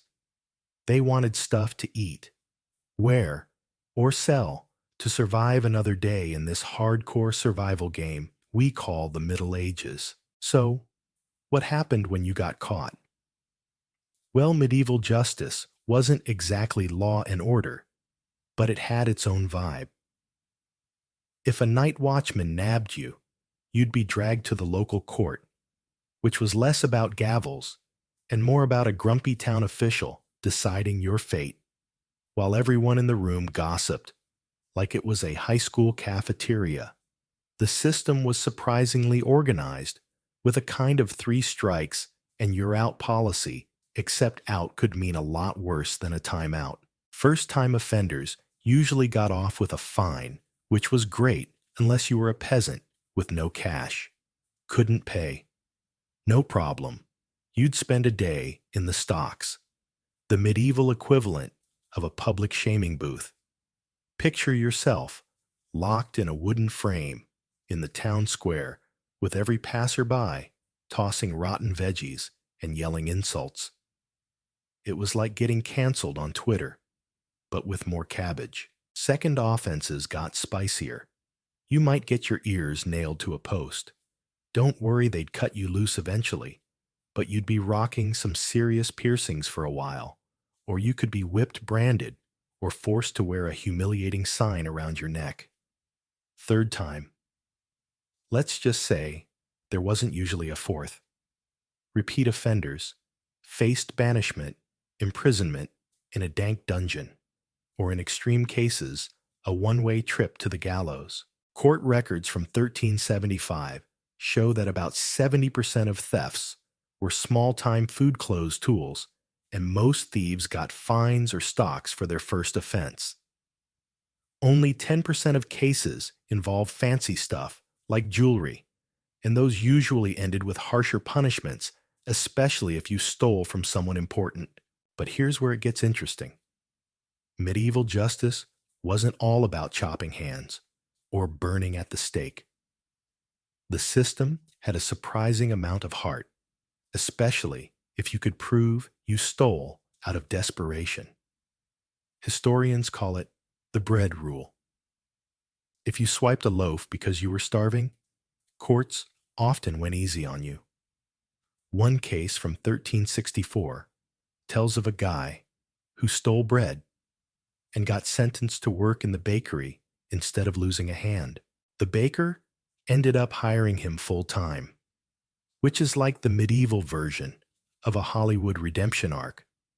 The courts knew life was tough, and they weren't always out to ruin you unless you were a repeat offender. Then it was game over. The punishments were often tailored to the crime in ways that were straight up creative. Steal from a butcher. Congrats, you're cleaning the slaughterhouse for a month, scraping guts off the floor. Snag someone's chickens. You're now the town's official chicken feeder, hauling grain to every coop in sight.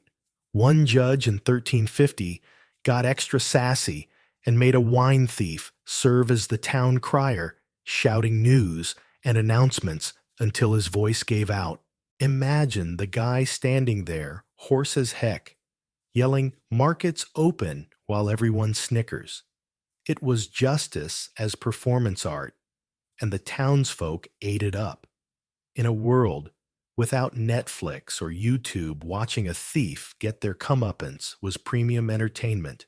The real genius of medieval justice wasn't the fines or the ear nailing. It was the shame. Getting caught wasn't just about paying a penalty. It was about losing face in a community where everybody knew your business. Remember those nosy neighbors from part 2 who'd grab a pitchfork if your dog barked? They were also the first in line to heckle you in the stocks. Some towns took it to the next level, with a shame bell that rang whenever someone got busted like a medieval bat signal for gossip. The whole town would show up to point, laugh, and maybe chuck a moldy turnip your way. One court record from 1360 describes a thief who begged to pay double the fine just to avoid the stocks because he knew his buddies would never let him live it down. Shame was so powerful that it often worked better than any physical punishment. Even the rich didn't get a free pass. If a noble got caught stealing, usually from a rival or a merchant, they'd face hefty fines instead of physical punishment because nobody's nailing a lord's ears to a post. One noble in 1375 had to pay triple the value of what he stole and fund the town's annual festival. The merchant he robbed made sure that year's party was the fanciest ever, with extra ale and dancing just to rub it in. It was like medieval shade thrown with a side of pettiness. The wealthy might have had their fancy locks from part 3, but when justice came, knocking their wallets took the hit. The justice system wasn't perfect, though. It could be harsh, especially for outsiders or anyone who looked suspicious, read poor. And yeah, it wasn't above the occasional over-the-top punishment, like when a guy got flogged for stealing a beehive because surprise angry bees make terrible accomplices. But overall, it was less about vengeance and more about keeping the community tight. The walls from part 1, the dogs, and locks from parts 2 and 3. The watchmen from part 4. They all fed into this system where everyone had a stake in keeping the town safe. If you broke the rules, you weren't just screwing over one person. You were messing with the whole vibe. And the community wasn't about to let that slide. Let's zoom out for a second and tie this all together. Over the past 4 parts, we've seen how medieval folks built a security system that was low-tech but high-impact. City walls turned towns into fortresses. Peasants used dogs, geese, and bells to outsmart thieves. Locks kept doors shut, whether with fancy keys or a pile of chairs. Night watchmen patrolled the streets, shouting and stumbling their way to safety. And when all else failed, the justice system stepped in with fine stocks and enough public shame to make you wish you'd never touched that loaf of bread. It wasn't perfect. No electricity, no cameras, no 911. But it worked because of one thing. Neighbors watched out for each other. Watchmen risked their necks for a pint of ale. Even the courts tried to balance punishment with redemption. In a world where life was brutal, These systems showed that human ingenuity and community spirit could keep the chaos at bay. So what's the big takeaway? Next time you lock your door, check your security app, or call the cops because someone's blasting music at 2 a.m. Think about your medieval ancestors. They didn't have Wi-Fi or motion sensors, but they had walls, dogs' locks, watchmen, and a justice system that made sure you thought twice before crossing the line. They remind us that security isn't just about tech. It's about people coming together to protect what matters. And honestly, that's kind of badass. That's a wrap for our medieval security series. What did you think of medieval justice? Would you take the stocks or pay the fine to save face? Drop your choice in the comments and tell me your favorite part of this whole saga. Walls, geese locks, watchmen, or the shame game. If you've loved geeking out over this Middle Ages madness, give this video a big ol' hit subscribe and ring that bell so you don't miss our next adventure. Maybe we'll dive into Viking raids, pirate ships, or who knows what else. Let me know what you want to explore next. Thanks for hanging with me, you absolute legends. Medieval summer. Survival. Have you ever had your air conditioner conk out in the middle of a scorching July? Brutal right now. Imagine living in medieval times where the closest thing to cooling tech was a servant waving a fancy fan. Medieval summers were no joke, especially in southern Europe, where temperatures could hit a blistering 95 Kaisers. Even cooler regions like England and northern France weren't immune, with historical records showing heat waves that'd make today's weather forecasters do a double take. If you're curious about where all these sweaty medieval folks lived, here's a wild fact about 90% of the population called the countryside home. Take London, for example. By 1300, it was a major city, but only housed around 50,000 people, smaller than many modern suburban towns. Cities were packed tight, with buildings so close you could practically whisper secrets to your neighbor through the walls. Speaking of homes, medieval living spaces weren't exactly roomy city dwellers, squeezed into narrow, tall houses, built upward instead of outward, because street frontage was prime real estate. These urban homes averaged about 400 square feet, roughly the size of a modern two-car garage. Think that's cramped. Rural cottages were even tinier, usually 200 to 300 square feet. Next time someone gripes about their small apartment, tell them they're living in a medieval mansion. By comparison, your home's quality depended entirely on your social status, much like today's housing market, but without mortgage brokers or property taxes. At the bottom were peasant cottages.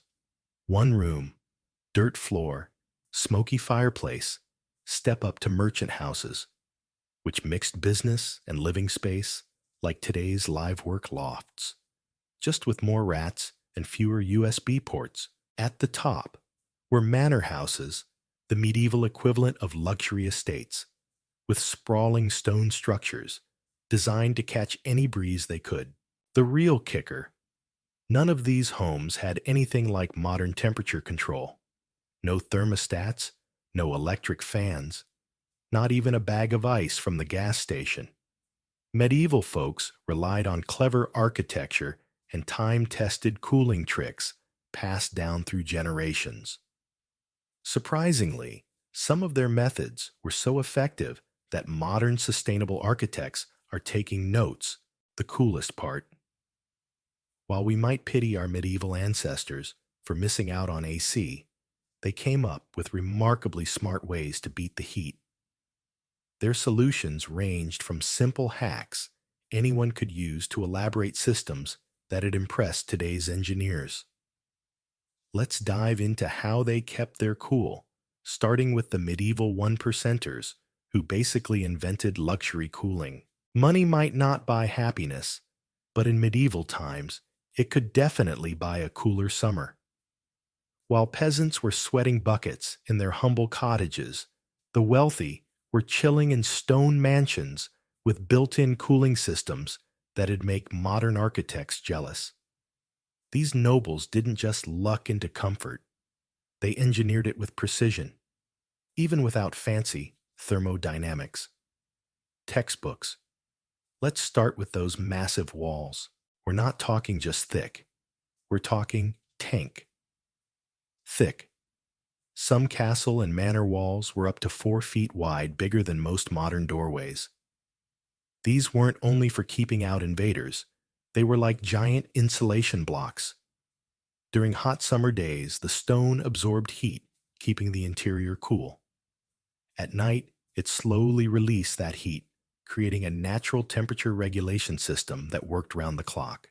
These walls were so effective that some medieval castles still stay comfy today.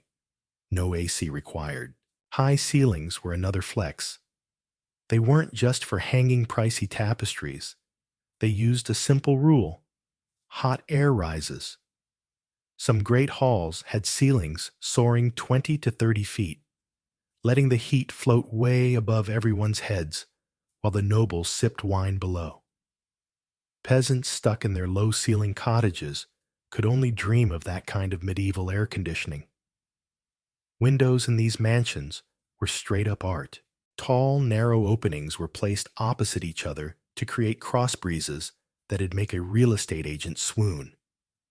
Deep window seats carved into those thick walls doubled as cozy reading nooks and natural cooling stations.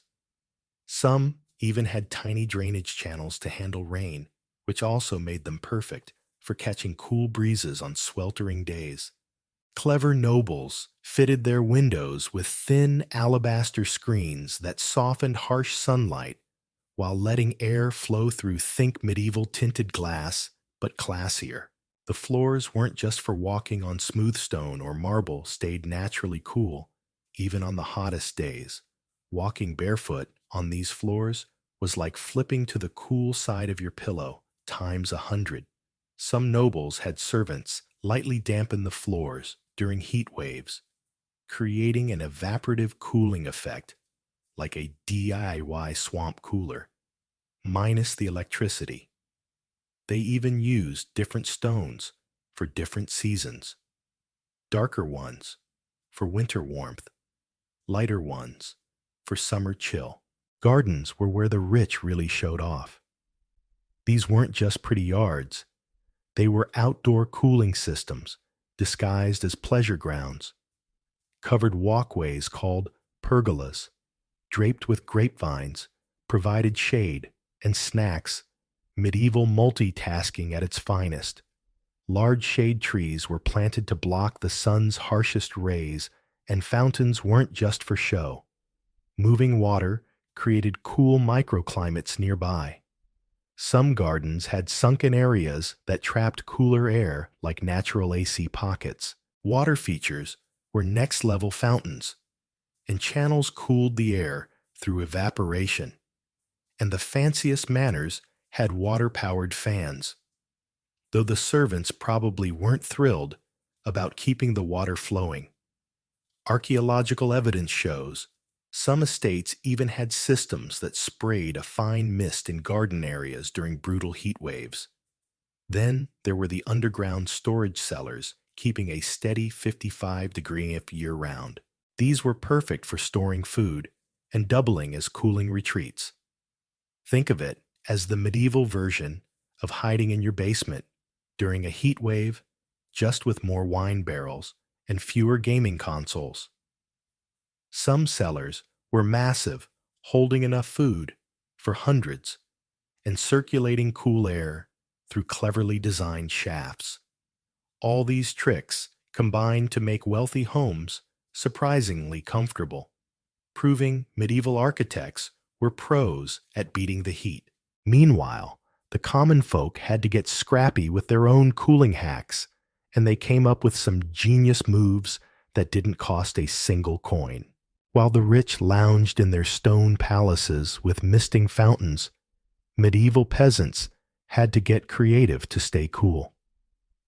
Don't feel too sorry for them, though these folks were resourceful and cooked up some surprisingly effective methods to beat the heat without a royal budget.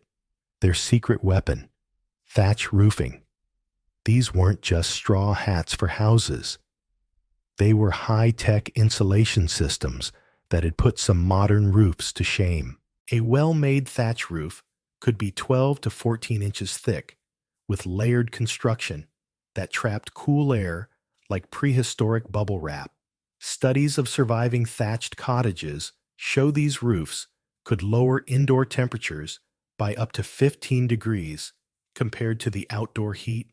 Medieval peasants might not have had engineering degrees, but they were ventilation wizards. Their homes were designed for airflow. Strategically placed doors and windows created natural breezes that kept things bearable. The real genius was the smoke hole in the roof. Originally, for letting out cooking fire smoke, it doubled as a medieval exhaust fan, sucking hot air out and pulling cooler air in through the doors and windows like a whole house fan, minus the electric bill. Peasants also mastered their daily schedules, like productivity gurus. They'd rise before dawn to tackle heavy field work while it was still cool. During the hottest hours from noon to 3 p.m., they'd take a break that'd make a Spanish siesta look like a quick nap. This wasn't laziness. It was a climate-smart strategy to save energy and avoid heat stroke. Tree planting was another slick move. Deciduous trees on the south side of cottages provided shade in summer, but let sunlight through in winter when their branches were bare, solar engineering without a calculator. Many peasants picked fruit trees for this job, because if you're going to have shade, it might as well come with apples, right? They also timed their chores to dodge the heat. Heavy tasks, like threshing grain or chopping wood, happened in the early morning or evening. Indoor jobs, like fixing tools or spinning wool, were saved for those scorching midday hours when going outside felt like stepping into a giant oven. Women baked early in the morning to avoid heating up the house during peak heat. Stone-paved areas near homes were a mixed bag. They soaked up heat during the day, making them toasty to walk on, but released it at night. Smart peasants used these warm spots to dry herbs or linens after sunset, like a medieval clothes dryer that just needed a lot more patience. Necessity really was the mother of invention, and peasants proved it with these hacks. But staying cool wasn't just about comfort. It was about survival, especially when summer brought swarms of insects that seemed hell-bent on making everyone miserable. Those bugs were about to meet their match with some surprisingly clever medieval pest control. Before window screens or bug zappers, summer meant sharing your home with a buzzing army of uninvited guests. Medieval pest control was like a never-ending chess match, except your opponents had wings and a thirst for blood. Mosquitoes were the worst hands down. Historical records from medieval monasteries describe swarms so thick they darkened the air like storm clouds. One 13th century English monk griped that mosquitoes could drain a man dry faster than the king's tax collectors. Without bug spray or screened windows, people had to get creative. The wealthy had servants wave giant fans all night. Yep, fan bearer was a legit job title, probably the least fun gig at the medieval career fair. But medieval folks weren't helpless. They found that certain plants doubled as bug repellents. Lavender, rosemary, and chrysanthemums were the medieval equivalent of off spray. Planted around doors and windows, they created natural no-fly zones for insects. The best part: these herbs pulled triple duty repelling bugs, seasoning food, and treating ailments. Monasteries kept sprawling herb gardens that were like Swiss Army knives, pest control pharmacy, and spice rack all in one. Smoke was another weapon. Burning specific woods, like cedar or herbs in the evening, created a smoky barrier that bugs hated, but humans could tolerate. Some folks tossed herbs into their cooking fires, turning dinner prep into pest control, like citronella candles. But with actual food involved, some communities even had rituals to kick off mosquito season with special smoke blends. Animals were the secret MVPs of pest control. Chickens weren't just for eggs. One bird could gobble thousands of ground insects daily, making them medieval exterminators on legs. Bats were welcome guests too. Some monasteries built bat roosts in their gardens, knowing a single bat could eat thousands of mosquitoes a night. Rural folks encouraged swallows to nest near their homes, creating a natural air force against flying pests. Inside, people hung bundles of dried herbs like bay leaves, mint, and tansy from ceiling beams. These doubled as cooking ingredients and bug repellents like medieval air fresheners with actual benefits. Larger homes had these bundles in every room, creating an early whole house pest control system. For food storage, certain hardwoods, like oak and beech, produced smoke that repelled insects and preserved food for weeks. These techniques are still used in traditional food preservation today, showing how savvy medieval folks were even without knowing the chemistry. In rural areas, flowers like marigolds, chrysanthemums, and pyrethrum daisies were planted around gardens and homes, forming beautiful but deadly barriers to bugs. These plants are still used in natural insecticides, proving medieval gardeners were onto something big. Some villages even held planting festivals to keep these protective gardens in top shape. As summer heat cranked up and bugs multiplied, pest control became just one part of the challenge. The other, staying comfy in heavy medieval clothing, which was its own kind of torture. Getting dressed in medieval summers was like a high-stakes game of how little can I wear without the local priest losing it. The answer depended on your status, balancing social norms, practicality, and not passing out from heat stroke. Noble clothing was all about layers, because apparently rich folks missed the memo on less is more. They wore fine linen undergarments under silk outer layers, often in light colors to reflect sunlight. These fabrics weren't just for show. Silk regulates body temperature, and linen wicks sweat like a champ. A noble's summer wardrobe could cost more than a peasant's house. Talk about fashion inflation. Historical records show some nobles owned clothes worth more than their servants' decade-long wages. Peasants kept it simple, with loose-fitting linen or lightweight wool, usually undyed. These plain outfits were practical. The loose fit let air circulate, and natural fibers absorbed sweat and dried fast. A peasant might own just 2 or 3 outfits, but they were built to handle everything from field work to village festivals. Some clever peasants dampened their clothes during heat waves for a primitive, evaporative cooling effect, like wearing your own personal swamp cooler. Knights had it roughest. Wearing full armor in summer was like being a baked potato in tinfoil. A suit of armor weighed 40 to 65 pounds. Imagine lugging around a third grader in 95-degree heat. To avoid cooking, knights wore padded gambesons underneath thick quilted shirts that soaked up sweat and cushioned the metal tournament records. Note knights losing up to 5 pounds of water weight in summer events, giving hot under the collar a whole new meaning. Undergarments were surprisingly high-tech. Linen was the medieval equivalent of performance fabric prized for wicking moisture. Nobles layered up with fine linen, while peasants made do with a single layer. Some fancy nobles scented their linen with herbs, medieval deodorant at its finest. The best linen was so valuable it was listed in wills, passed down like heirlooms. Head coverings were summer survival gear.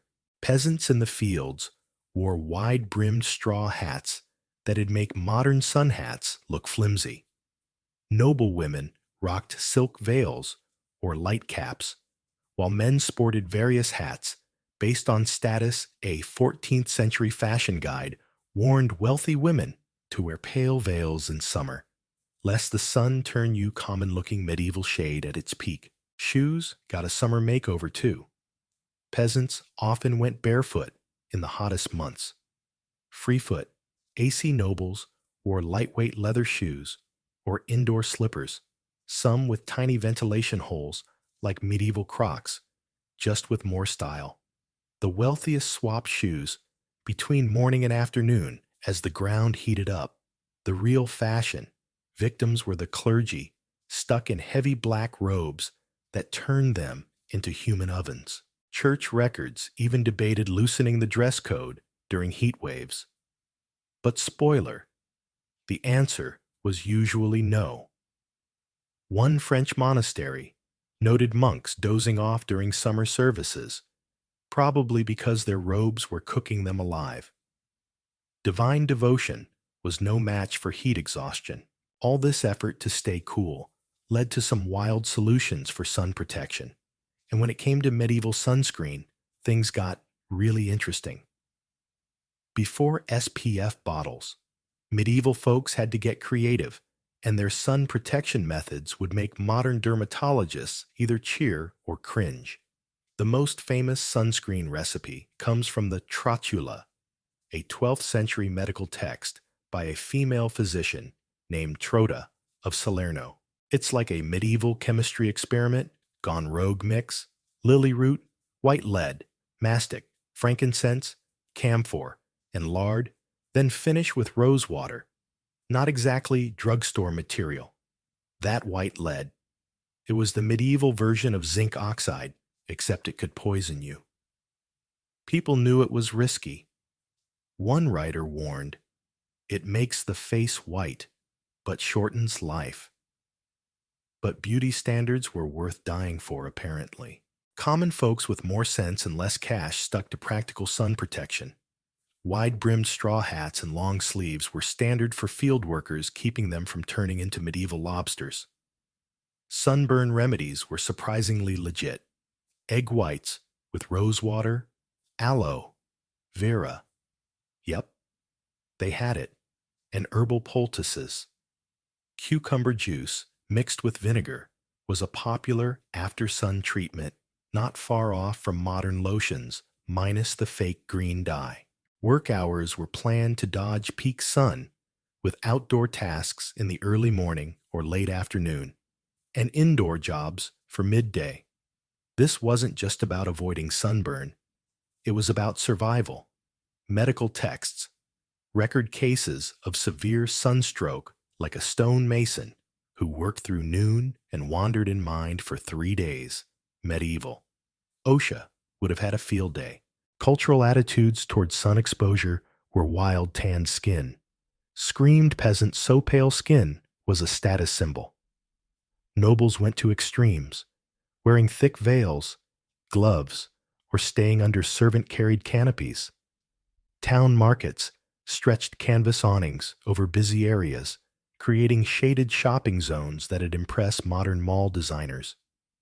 The most effective sun protection, staying inside during peak hours. It wasn't laziness. It was a survival trick passed down through generations. The wealthy had their cool stone manors, while peasants retreated to tree shade or their slightly cooler cottages. As one medieval writer put it, "Only mad dogs and Englishmen venture out in the midday sun." The phrase might be later, but the vibe was 100% medieval. When you piece it all together, from toxic sunscreen to straw hats, stone floors to thatched roofs, medieval sun protection was a wild mix of ingenuity, superstition, and common sense.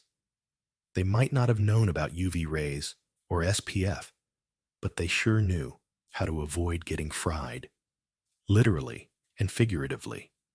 So next time you're slathering on sunscreen or cranking the AC, give a nod to those medieval folks who beat the heat with nothing but brains and a whole lot of hustle. Picture this. You're in charge of feeding hundreds of hungry knights, servants, and nobles in a massive medieval castle. No refrigerators, no freezers, not even an icebox to help you out. Yet these stone fortresses somehow kept food fresh for months, sometimes years. Sounds like a culinary miracle, right? For centuries, castle kitchens mastered the art of food preservation with methods so clever they could stock enough provisions to feed over 1,000 people for 6 months. So how did they pull it off? Let's dive into the genius and sometimes downright wild world of medieval castle food storage, where salt was worth its weight in gold, and a good pickle could save the day. Under the castle, let's start where the magic happened, deep beneath the castle. Medieval builders were onto something brilliant when they carved out massive underground cellars. These weren't just dusty storage rooms. They were nature's refrigerators, holding a steady 55 degrees, 13 degrees year-round. The deeper you went, the colder it got, and castle designers used this to their advantage. These cellars were like labyrinths, with different foods stashed at specific depths for optimal freshness. Down in the chilly low 40s, you'd find milk cheese and fresh meat. A few steps up the wine cellar kept the noble's precious vino safe. Because let's be honest, keeping the wine fresh was probably a bigger deal than the meat. Higher levels stored heartier stuff, like root veggies, apples, and preserved goods. These underground mazes were so vast that servants often got lost, leaving chalk marks on the walls to find their way back, medieval breadcrumbs, if you will. One poor guy at Dover Castle went missing for 2 days, only to be found napping next to a wine barrel. His excuse, "I got lost, and the wine kept me warm." Miraculously, he kept his job, but it wasn't all smooth sailing. Rats were a constant nightmare. One castle lost an entire winter's cheese supply to a rodent invasion, and flooding. Nothing tanks your day, like finding your root cellars turned into a swamp. These cellars were impressive, but they had their flaws, which is why salt became the medieval world's ultimate food-saving superhero. Salt. Ever wonder why we say someone's worth their salt, or where salary comes from? Back in the Middle Ages, salt was so valuable, it was practically worth its weight in gold. Castles went through insane amounts of it. Records show an average-sized castle used up to 5,000 pounds of salt a year just to keep food fresh. That's enough to fill a small bedroom. The castle's salt master. Yep, that was a real job.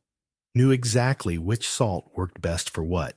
Fine white salt was perfect for dairy and delicate meats, while coarse sea salt handled tougher cuts and fish. The science is simple.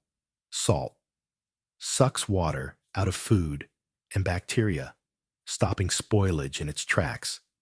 No water, no rot, just happy, well-fed castle folks. Salt merchants were the medieval equivalent of tech billionaires. A pound of good salt could buy you a whole sheep, and top traders owned fleets of ships. Of course, where there's money, there's mischief.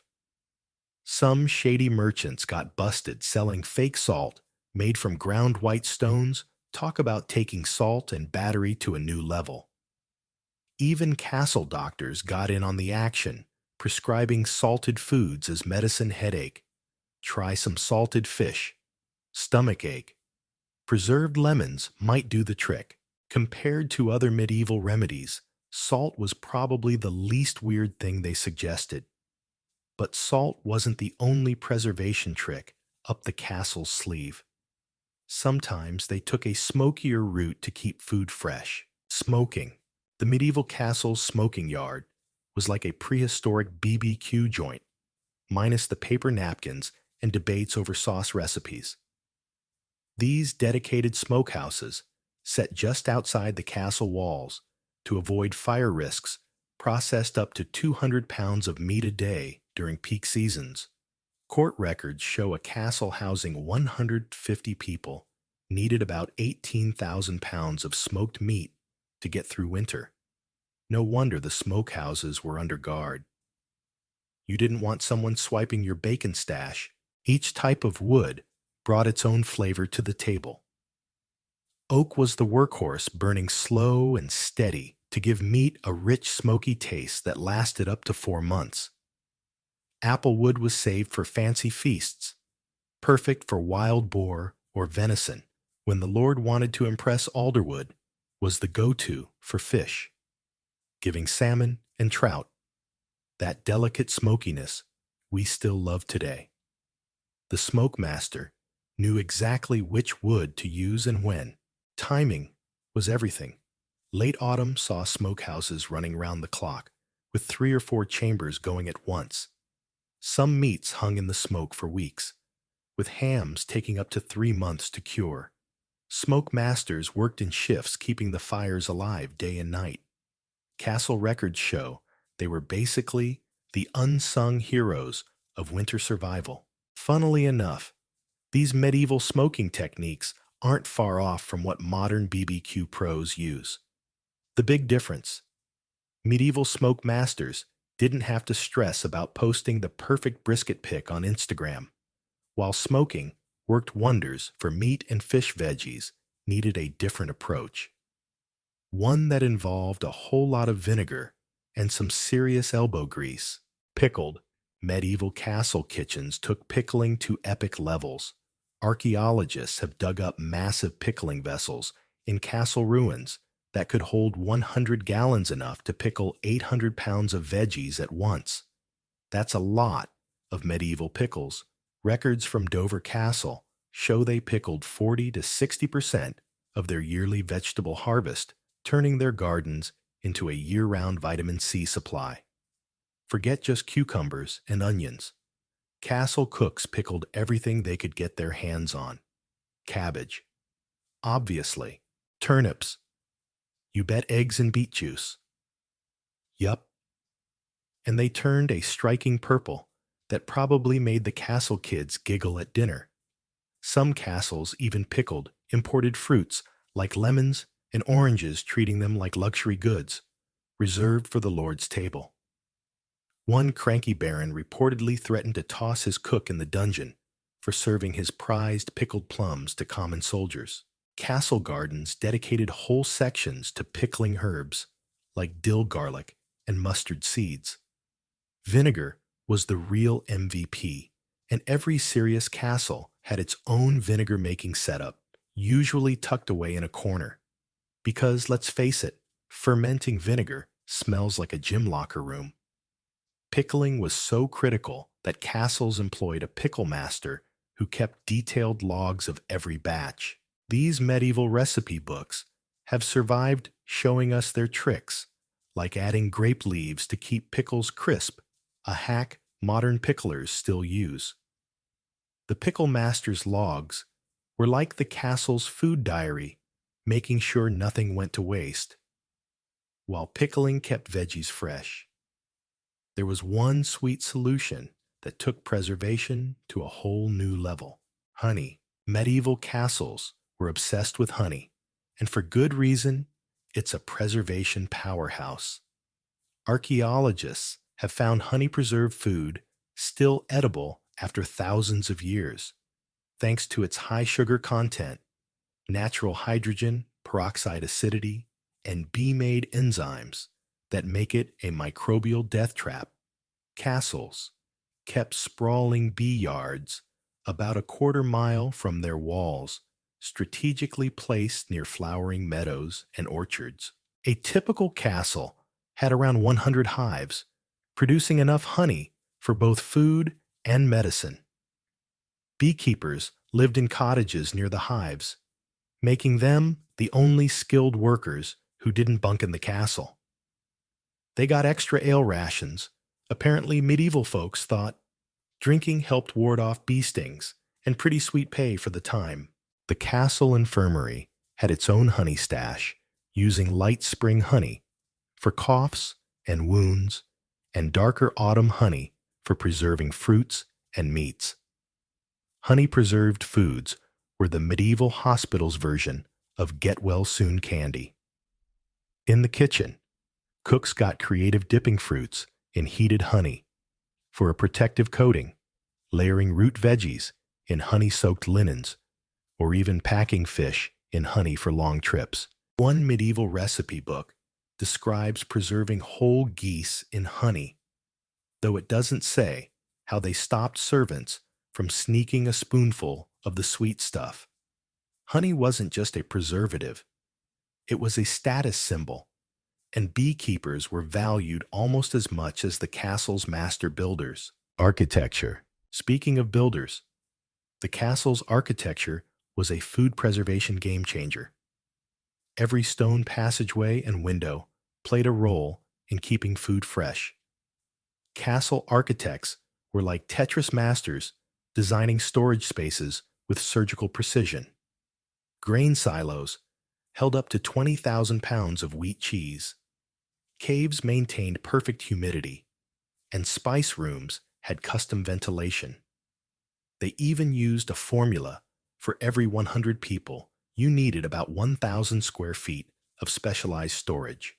The real genius was the ventilation system, using pressure differential ventilation, fancy talk for letting nature do the cooling. Tall, narrow shafts ran from the cellars to the towers, and when wind blew across the tops, it created a vacuum that pulled cool air up from below. One Welsh castle was so good at this that servants would sneak into the storage rooms during summer to escape the heat. Pest control was built into the walls. Architects added ledges rats couldn't climb, angled walls to stop mice, and even mixed pest-repelling herbs into the mortar. Some castles had cat runs, narrow passages. Only cats could use, letting furry exterminators patrol between walls. The kitchen itself was a high-tech hub with a buttery for drinks, not butter, a pantry for bread, and a spicery for pricey spices, each with tailored ventilation and humidity. Some castles had cheese aging rooms with slanted shelves for whey drainage, though one steward griped about the cheese room being too close to the Lord's chambers. The smell was apparently a bit much for noble noses. Kitchen operations. Running a medieval castle kitchen was like managing a small city. The master cook led a crew of about 50, with 15 focused on preservation and storage. The preservation master earned the equivalent of 30 sheep a year, not bad for keeping the noble's dinner fresh.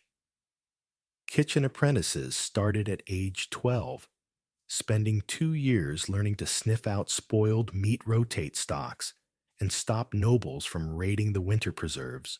One apprentice's diary complains about memorizing 200 storage rules before touching anything fancier than a turnip inventory.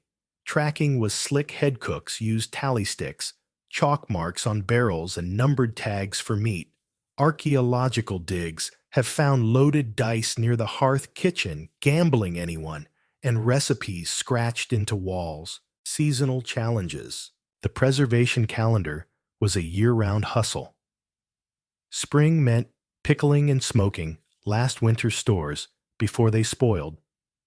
Early summer was for drying herbs hung in bundles from the rafters. Summer brought a flood of fruits and veggies. Records show one castle processed 2,000 pounds in a single August week. Autumn was crunch time, with the kitchen turning into a preservation factory. Teams handled smoking, salting, and pickling, often during preservation festivals that were as much about ale as food. One cook reportedly pickled his keys after a particularly rowdy party. Winter was about rationing. Too much in December meant starvation by March. The master cook divided winter into 3 phases: fresh stores, early winter, deep stores, midwinter, and scraping by late winter when meals got creative. Weather forecasting was key. Cooks tracked cloud shapes and animal behavior. One noted that mice stealing extra food before the first frost meant a harsh winter. It was medieval meteorology at its finest. Siege survival. The 1216 siege of Dover Castle put the food system to the ultimate test, holding out for over 3 months. Thanks to its stores. When the main cellar flooded the kitchen, staff moved tons of food to higher ground in one night, though one cook got locked in a storage room for 6 hours. Rats chewing through grain bags led to sealed clay pots, and moldy cheese prompted daily rotations and vinegar rubs. Medieval quality control in action. Food tasters checked for spoilage, not just poison, using all their senses, tapping jars for the right sound, feeling meat for firmness, even eyeing pickle colors. One cook's manual warned, if your pickled eggs turn green, feed them to your enemy. At least they had a sense of humor. About 20% of food spoiled yearly. Not bad for a world without fridges. When things went bad, they sprouted grains on windowsills, smoked whatever meat they could, or turned sour wine into vinegar. Looking back, it's wild how many of these methods we still use. That smoky ham at your deli, thank a medieval smoke master. Those artisanal pickles at the farmer's market, castle cooks would nod in approval. Even your grandma's veggie preserving trick might have medieval roots. These folks didn't just keep food fresh. They created flavors we still crave, proving that a little ingenuity can go a long way, even without a fridge. Welcome to the Middle Ages, where keeping a castle from turning into a pitch-black cave was a full-time job, and the star player in that game was the humble candle. But not just any candle. Beeswax candles, the absolute rock stars of medieval lighting, the kind of thing that made kings feel like they were living large, and peasants feel like they'd never afford a decent glow. Now let's get one thing straight. Candles back then weren't the sad little birthday cake toppers you're used to. These were serious business, the backbone of medieval illumination, and beeswax candles were the cream of the crop. If you were a regular, Joe say a peasant, scraping by in a mud hut, you were stuck with tallow candles made from animal fat. Usually whatever was left after the butcher had his way with a cow or sheep. Those things burned sure, but they smoked like a chimney flickered, like they had stage fright and smelled like a barbecue gone horribly wrong. Imagine trying to read a scroll or woo a court lady with the stench of burnt bacon grease wafting around you. Not exactly romantic, right? Tallow candles were the cheap seats of lighting, the kind of thing that made you wonder if darkness was the better option. But beeswax candles, oh, that's where the real magic happened. If you were a king, a noble, or just some fancy pants lord with a castle to your name, beeswax was your go-to. These candles were the Rolex of the Middle Ages, the ultimate flex of wealth and class. They burned clean, bright, and steady, casting a warm golden glow that could make even the draftiest great hall feel like a cozy tavern. Well, almost. No smoke, no stink, just pure, reliable light that could keep going for up to 9 hours straight. 9 hours. That's longer than most people's attention spans these days. And back then, it was a godsend. When the sun decided to clock out early in the winter, you could light one of these bad boys at dusk and still be plotting your next crusade, or arguing over who gets the last chicken leg well past midnight. The thing about beeswax candles, though, is they didn't come cheap. Making them was a whole production. First, you needed bees, lots of them. Beekeepers were out there tending hives, dodging stings, and praying. The little buzzers didn't decide to stage a revolt. The wax had to be harvested, cleaned, and molded into candles, a process that took time, skill, and a whole lot of patience. By the time you had a finished candle, you were looking at a price tag that'd make a peasant's eyes pop out of their head. A single high-quality beeswax candle could set you back 6 to 10 pennies. Doesn't sound like much, does it? But in the 1300s, that was serious cash. To put it in perspective, a day's wages for a skilled laborer might be a couple of pennies tops. So dropping 10 pennies on one candle was like shelling out $50 today for a single glow stick. And here's the real kicker. A medium-sized castle, say one, with a great hall, a few towers, and a king who liked to throw parties could burn through 300 to 500 candles every month. That's thousands of pennies, a fortune that could have bought you a herd of cows or a fancy new warhorse. Lighting up a castle wasn't just about seeing where you were going. It was about proving you had the coin to burn literally. Now let's talk about how these candles were used, because it wasn't just a matter of sticking one on a table and calling it a day. Castles were big, drafty, and full of people who needed to see what they were doing, whether that was eating, scheming, or trying not to trip over the court jester. The real showstoppers were the chandeliers, and I don't mean some dainty crystal thing you'd see in a fancy hotel. These were massive wooden or iron contraptions hanging from the ceiling, like medieval disco balls, dripping with dozens, sometimes hundreds, of beeswax candles. During a big feast, say the king's birthday, or a wedding, to seal an alliance, they'd light every single one, turning the great hall into a blazing spectacle. Imagine walking into a room where the walls are glowing gold shadows, dancing like they're auditioning for a horror flick, and the air's filled with the faint, sweet scent of beeswax.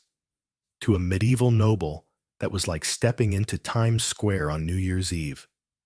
It was loud, it was bright, and it screamed, "Look at me, I'm loaded." But getting those chandeliers lit was no small feat. Picture a team of servants, probably the unluckiest guys in the castle, scrambling around on wobbly ladders wearing those pointy-toed shoes that were all the rage back then. They're balancing, sweating, trying not to set their tunics on fire as they light each candle before the sun goes down. One wrong move, and you're not just dropping a candle, you're starting a medieval inferno. Castles were made of stone, sure, but they were also stuffed with tapestries, wooden furniture, and straw-strewn floors that'd go up like a bonfire if a spark got loose. And let's not forget the drafts. Those big open halls were like wind tunnels, with gusts blowing through that could snuff out a candle faster than you can say where's the matches. Keeping the lights on was a high-stakes game, and the servants were the unsung heroes making it happen. What's wild is how candles weren't just about practical stuff, like not walking into walls. They were the ultimate status symbol, the medieval equivalent of driving a Ferrari or rocking a diamond-encrusted watch. The more candles you could afford to burn, especially the fancy beeswax kind, the richer you looked. Kings and lords didn't just light a couple for dinner. They went all out, turning their halls into a sea of flickering flames to flex on their guests. Picture a visiting duke walking into the great hall, seeing hundreds of beeswax candles blazing away, and thinking, okay, this guy's got serious cash. It was like saying, oh, these, just a casual Tuesday night in my castle. No big deal. The king might as well have been handing out gold bars with every flicker. And it wasn't just about the number of candles. It was about burning them for no reason other than to show you could. That's next level medieval swagger. The candles themselves were a big deal in how the castle operated too. They weren't just for lighting up feasts or making the king look good. They were the backbone of evening life. After the sun went down, the castle didn't just shut off like a modern office building. People kept going. Nobles' advisors, even the servants and candles made it possible. In the Great Hall, the court might gather around a forest of candles for storytelling sessions, spinning tales of knights and dragons while the flames danced. Important meetings happened by candlelight too, which might explain some of the weirder decisions in medieval history. Try reading a peace treaty when the light's flickering, like it's got a mind of its own, and you might accidentally sign away your kingdom or marry off your kid to a rival lord. Wait, I thought that said trade agreement, not betrothal. Candlelight was the ambiance for everything. Gossip, politics, romance, you name it. It set the mood, even if that mood was sometimes hope. I don't burn the place down. Managing the candle supply was like running a medieval version of a Yankee candle store, except instead of picking between winter pine and pumpkin spice, you were just trying to make sure the castle didn't go dark. A decent-sized castle needed massive stockpiles, especially in winter, when the sun barely showed up for work. We're talking thousands of candles stored in cool, dry rooms to keep them from melting or going bad. The castle's candlemaster, yep, that was a real job, had to keep track of every wick, making sure there were enough to get through the long, dark months. It was like being a doomsday prepper, but instead of hoarding canned beans, you were hoarding light. And those beeswax candles. They weren't just lying around in the medieval equivalent of a Walmart. They had to be sourced, crafted, and delivered, which meant dealing with beekeepers, merchants, and probably a few shady middlemen trying to pass off tallow as the good stuff. If the supply ran low, you weren't just out of light. You were out of status, and that was a crisis no king could afford. The social side of candles was where things got really interesting. They weren't just tools. They were the glue that held the castle's nightlife together. Without Netflix or late-night talk shows, people had to make their own fun, and candles were the key. In the evenings, the great hall would come alive with the glow of beeswax nobles clustering around like moths to a flame. They'd swap stories, argue over who'd inherit the next duchy, or maybe just roast the court jester for his latest terrible pun. The light wasn't just practical. It created a vibe, a sense of warmth and community in a world that could feel pretty cold and brutal. And for the king, it was a chance to show off. Lighting up the hall with hundreds of candles wasn't just about seeing the food on your plate. It was about reminding everyone who was in charge, look at all this light. The king was basically saying, I'm the guy who can afford to burn a fortune every night. But let's not kid ourselves. Candles weren't perfect. They were a fire hazard waiting to happen. And in a castle full of flammable stuff, that was no joke. Servants had to be on constant alert, trimming wicks, replacing burned-out candles, and praying they didn't knock one over. And then there was the cost. Even for a king, keeping the castle lit was like pouring money into a bonfire. Every candle burned was a penny or 10 gone, and that added up fast. For the average noble, it was a constant balancing act. Light enough candles to look impressive, but not so many. You had to pawn the family sword to pay for them. And for the servants, they were the ones stuck dealing with the mess, dripping wax, smoky air, and the occasional singed eyebrow when a draft got too frisky. Still, there was something magical about those beeswax candles. They weren't just light, they were power prestige and a little bit of hope in a world that got dark way too fast. They turned a cold stone castle into a place where people could gather, laugh, plot, and dream, even if just for a few hours. Next time, you're flipping on a light switch or scrolling through your phone in bed, take a second to think about those medieval folks huddling around their flickering candles, making the best of a world without electricity. They didn't have it easy, but man, did they know how to make a glow count. The sun's gone down, and you're back in that same medieval castle from 1325, standing in the great hall, where the stone walls seem to soak up the last scraps of daylight like a sponge. The air's chilly, carrying a whiff of wood smoke and that faint, funky smell of yesterday's feast leftovers. You can still feel the glow of those beeswax candles from last time, the ones that turned the hall into a golden wonderland, screaming wealth and power for every noble lucky enough to bask in their light. But let's be real. Those candles were the Ferraris of the Middle Ages, the kind of thing kings and lords used to flex on their rivals.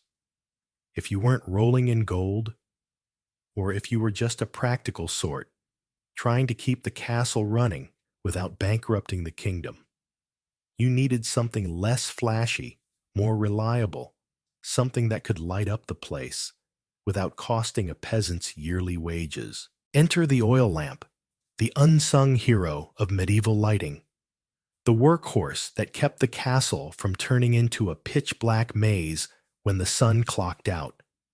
These weren't the high roller status symbols of beeswax candles, but they were the Costco of illumination, affordable, long-lasting, and versatile enough to keep everyone from the king to the kitchen boy from tripping over their own feet in the dark. Picture yourself wandering through the castle as the last rays of sunlight fade the shadows stretching across the floor like they're trying to swallow the place whole. The great hall's chandeliers, dripping with those pricey beeswax candles, are reserved for big events, feasts, weddings, or when the king wants to impress some snooty duke from across the border. But for the everyday grind of castle life, when you just need to see where you're going, or avoid stabbing yourself with a quill while signing a treaty, oil lamps were the go-to. These little guys were like the table lamps of today, except instead of plugging into a wall, you were dealing with a whole menu of oils that'd make a modern health inspector run screaming. They weren't glamorous, but they got the job done, burning brighter and longer than any candle, and they didn't require you to remortgage the castle to keep them lit. So what made oil lamps so special? Let's start with the basics. These weren't some high-tech gadgets. They were simple, almost deceptively so. You had a container usually made of clay metal or ceramic, something sturdy enough not to catch fire, because medieval folks learned that lesson the hard way. Inside, you'd pour your oil of choice, and let me tell you, the options were like a medieval gas station from hell. Down in the Mediterranean, where olives grew like weeds, they used olive oil, the gold standard of lamp fuel. It burned clean, bright and steady, like the Tesla of medieval lighting, casting a glow that could make even a drafty corridor feel almost inviting.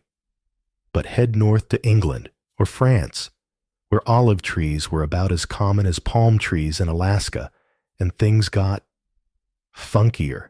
Up there, people burned animal fat, think leftover grease from pigs or cows, which produced a light that was less cozy, ambiance, and more smoky.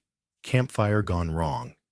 If you were near the coast, you might get stuck with cod liver oil, which, yeah, smelled exactly like you'd expect a fish market left out in the sun too long. Some clever types used seed oils from flax or nuts, but those were hit or miss depending on what you could scrounge up. Nothing said, "Welcome to my castle," like the whiff of burning fish oil wafting through the halls, right? The real magic of oil lamps was how long they could keep going. While a fancy beeswax candle might give you 9 hours before it fizzled out, a well-fueled oil lamp could burn for 12 to 15 hours straight. That's longer than a modern workday. And in a world where daylight was a limited time offer, especially in winter, that kind of stamina was a game changer. Kings loved having these in their bedrooms because nothing ruins a royal beauty sleep, like your light source dying at 2 a.m., leaving you fumbling in the dark for the chamber pot. In the Great Hall, oil lamps were perfect for smaller gatherings, say a late-night meeting with advisors or a quiet dinner, when the king didn't feel like blowing the budget on a chandelier full of candles. They were the reliable sidekick, always ready to step up when the fancy stuff wasn't practical. Making an oil lamp work was straightforward, but required a bit of finesse. You'd take your container, fill it with oil, and drop in a wick, usually braided fibers like flax hemp or cotton, the medieval equivalent of a DIY project from Pinterest.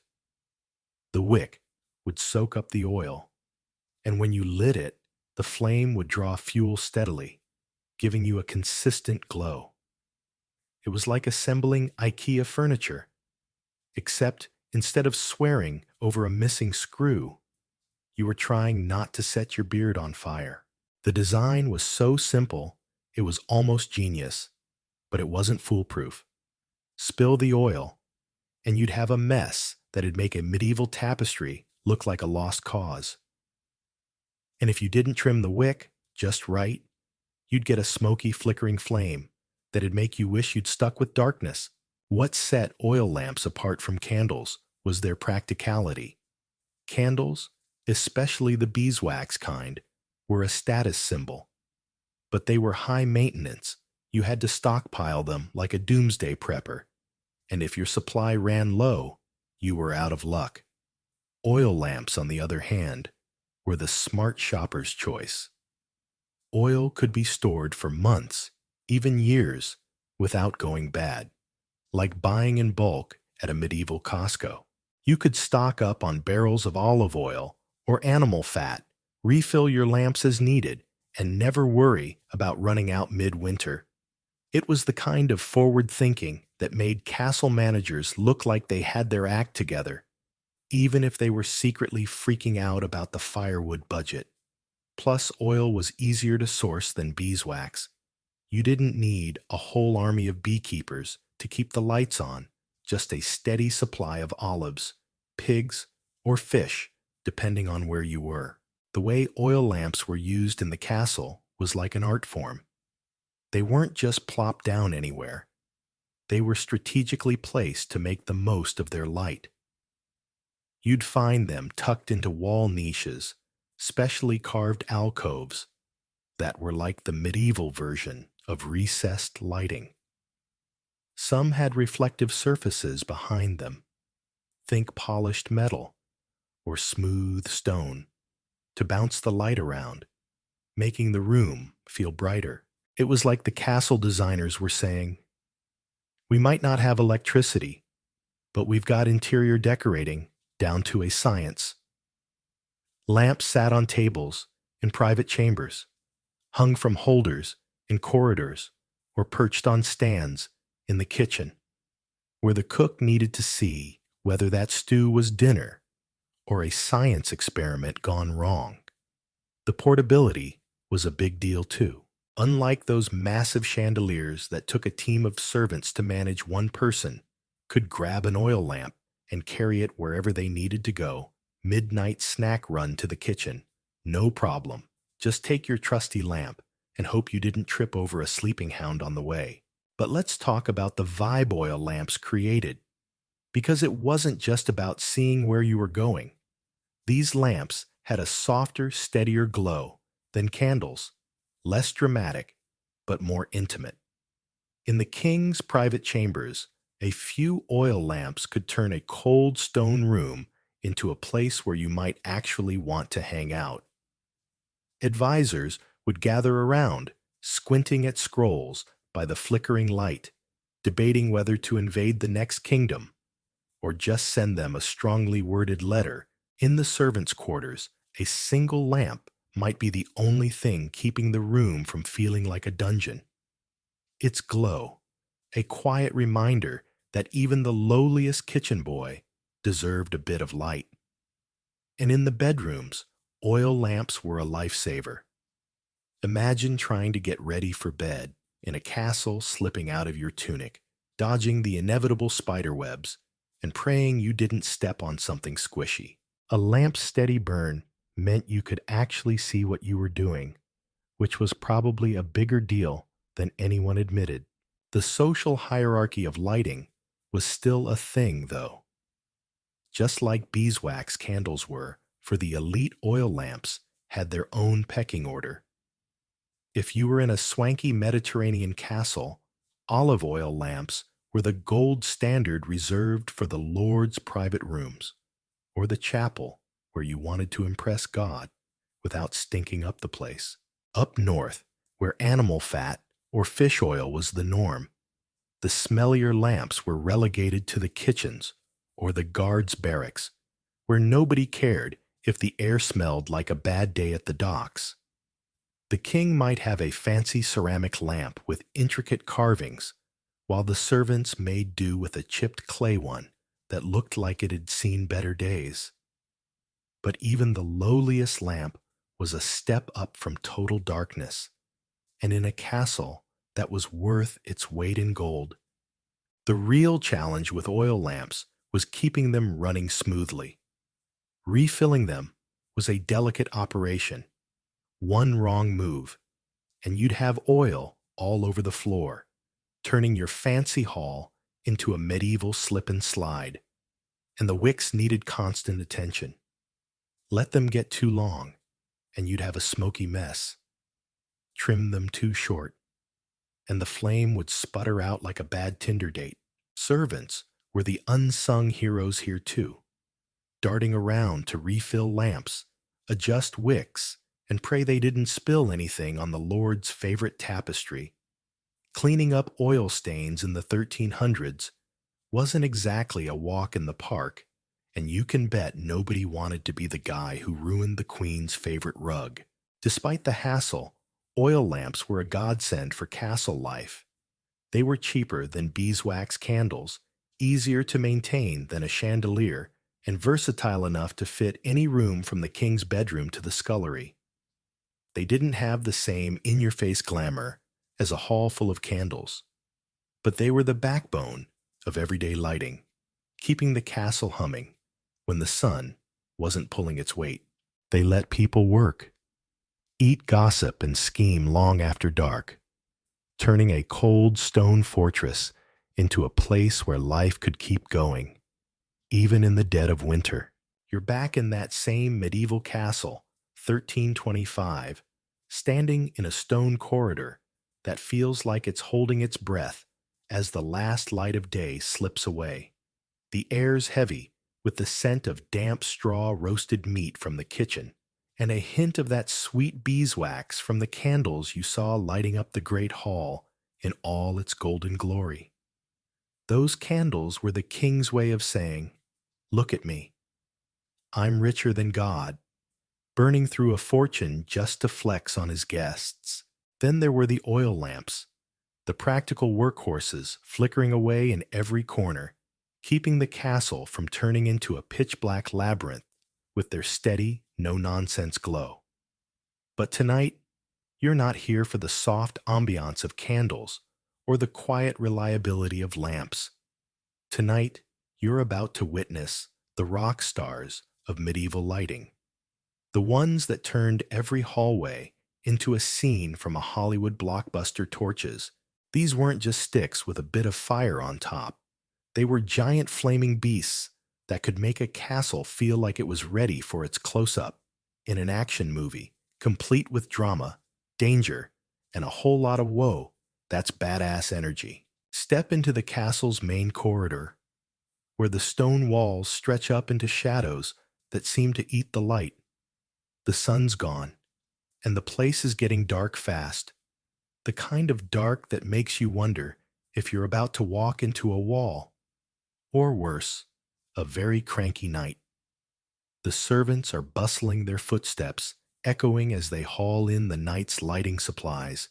You've seen the beeswax candles, those fancy pants glow sticks that cost more than a peasant's yearly wages, and the oil lamps chugging along like the dependable pickup trucks of illumination. But torches, they're in a league of their own. They're not here to whisper cozy or practical. They're here to shout epic, turning a boring old castle into a stage for grand entrances, late-night conspiracies, or just showing off that you're the kind of lord who doesn't mess around. One look at a torch, blazing in a corridor, and you know you're not in Kansas anymore. You're in a world where light isn't just a tool, it's a statement. So what exactly were these torches? Let's clear up one thing. They weren't just random branches you grabbed from the forest and set on fire. Though you can bet some poor sap tried that and learned the hard way. Why it's a bad idea. Torches were carefully crafted, designed to burn hot, long and bright. They started with soft woods, like pine or fir, cut into sticks about 3 feet long, short enough to carry long enough to keep the flames a safe distance from your face, because nobody wants to be the guy who singed his eyebrows off in front of the queen. The real genius was in the prep. These sticks were soaked in tree sap or resin, a sticky flammable goo that was like medieval lighter fluid. It made the torches burn hotter, brighter, and longer, even if a gust of wind decided to throw a tantrum or a sudden rain tried to crash the party. A well-made torch wasn't just a light source. It was a mini bonfire. You could carry a portable piece of chaos that said, "I'm here, and I'm not afraid of the dark." The sheer scale of torch use in a castle was mind-boggling. A medium-sized fortress. Think a few towers, a great hall, and a courtyard big enough for a joust or two could burn through 1,000 torches to 400 pounds of wood every month, just for torches. That's like setting fire to a small car's worth of timber every 30 days. The local lumberjacks must have had biceps, like boulders hauling that much pine and fir to keep the castle lit. And it wasn't just about quantity, it was about quality. You needed the right wood, the right resin, and a whole lot of elbow grease to turn a pile of sticks into a lighting system that could make a king's entrance look like something out of a Michael Bay movie. The servants in charge of torch making were probably the unsung MVPs of the castle, working overtime to ensure the Lord didn't have to squint his way through a council meeting or trip over a stray hound in the dark. Torches came in different flavors, each with its own job.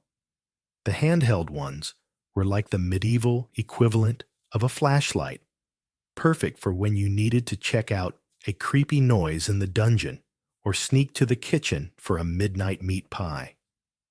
These were the go-to for guards patrolling the walls, their flames cutting through the night like a warning to any bandit dumb enough to try scaling the castle. Then you had wall-mounted torches, the permanent fixtures bolted into the stone corridors like medieval streetlights. They lined the main hallways, casting a flickering glow that made every shadow look like it was plotting something. For the real showstoppers, you had the big boys, brazier, torch stands, massive iron or stone columns planted in courtyards, or the great hall, each holding a bundle of torches that could turn a feast into a spectacle. Picture a courtyard blazing with these giants' flames, leaping high enough to make you wonder if the castle was hosting a rock concert or a Viking funeral. Nothing said, "I'm the boss," like a forest of controlled fire roaring in your honor. The best part about torches was their staying power. A basic handheld torch could burn for 1 to 2 hours, which was plenty for a quick patrol or a dramatic stroll through the castle. But if you got fancy with the resin soaking the wood until it was practically dripping, you could stretch that to 3 or 4 hours. That's enough time to host a full-blown banquet plan, a war, or figure out why the court jester keeps disappearing into the wine cellar with suspicious regularity. Torches weren't just about light. They were about creating a vibe, a larger-than-life atmosphere that made every moment feel like it belonged in a blockbuster. Walk into a hall lined with torches, their flames crackling and spitting, and you'd feel like you were starring in your own action flick, complete with a sword at your hip and a dragon lurking just out of sight. But let's not kid ourselves. Torches were a fire hazard on steroids.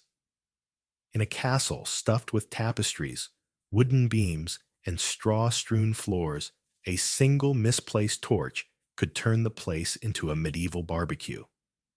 Servants had to be on their toes, swapping out burned-out torches, securing them in holders, and praying they didn't accidentally set the Lord's favorite banner ablaze.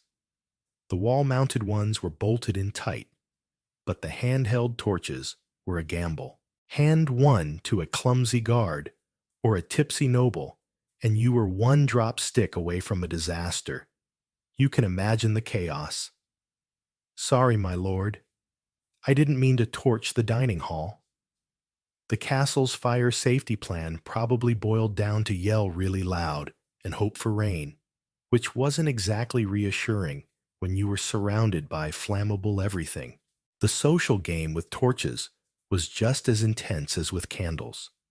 Beeswax candles were the king's way of saying, "I'm so rich I can burn money."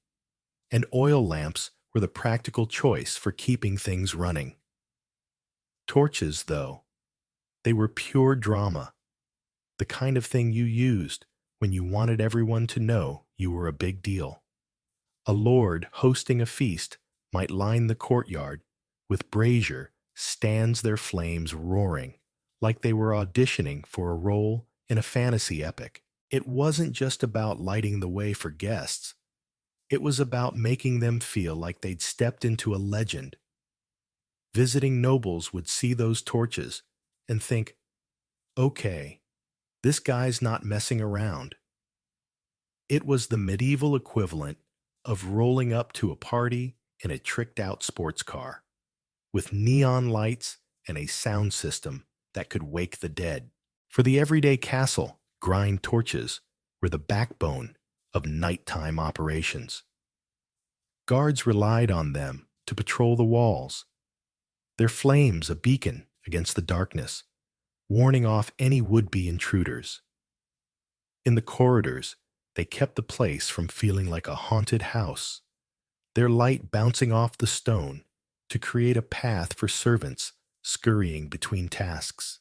During feasts, they added a layer of grandeur, making the great hall feel like a stage where every toast, every laugh, every whispered plot was part of a bigger story. And let's not forget the practical side. Torches were perfect for those late-night missions, whether it was checking the stables or sneaking to the kitchen for a leftover drumstick.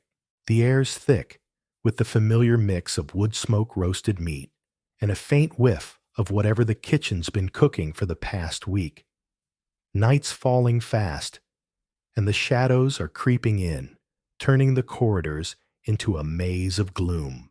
You've seen the castle come alive with light before those beeswax candles blazing like a king's bank account, turning the great hall into a golden flex fest. The oil lamps humming along like the reliable pickup trucks of illumination, keeping every corner from going pitch black.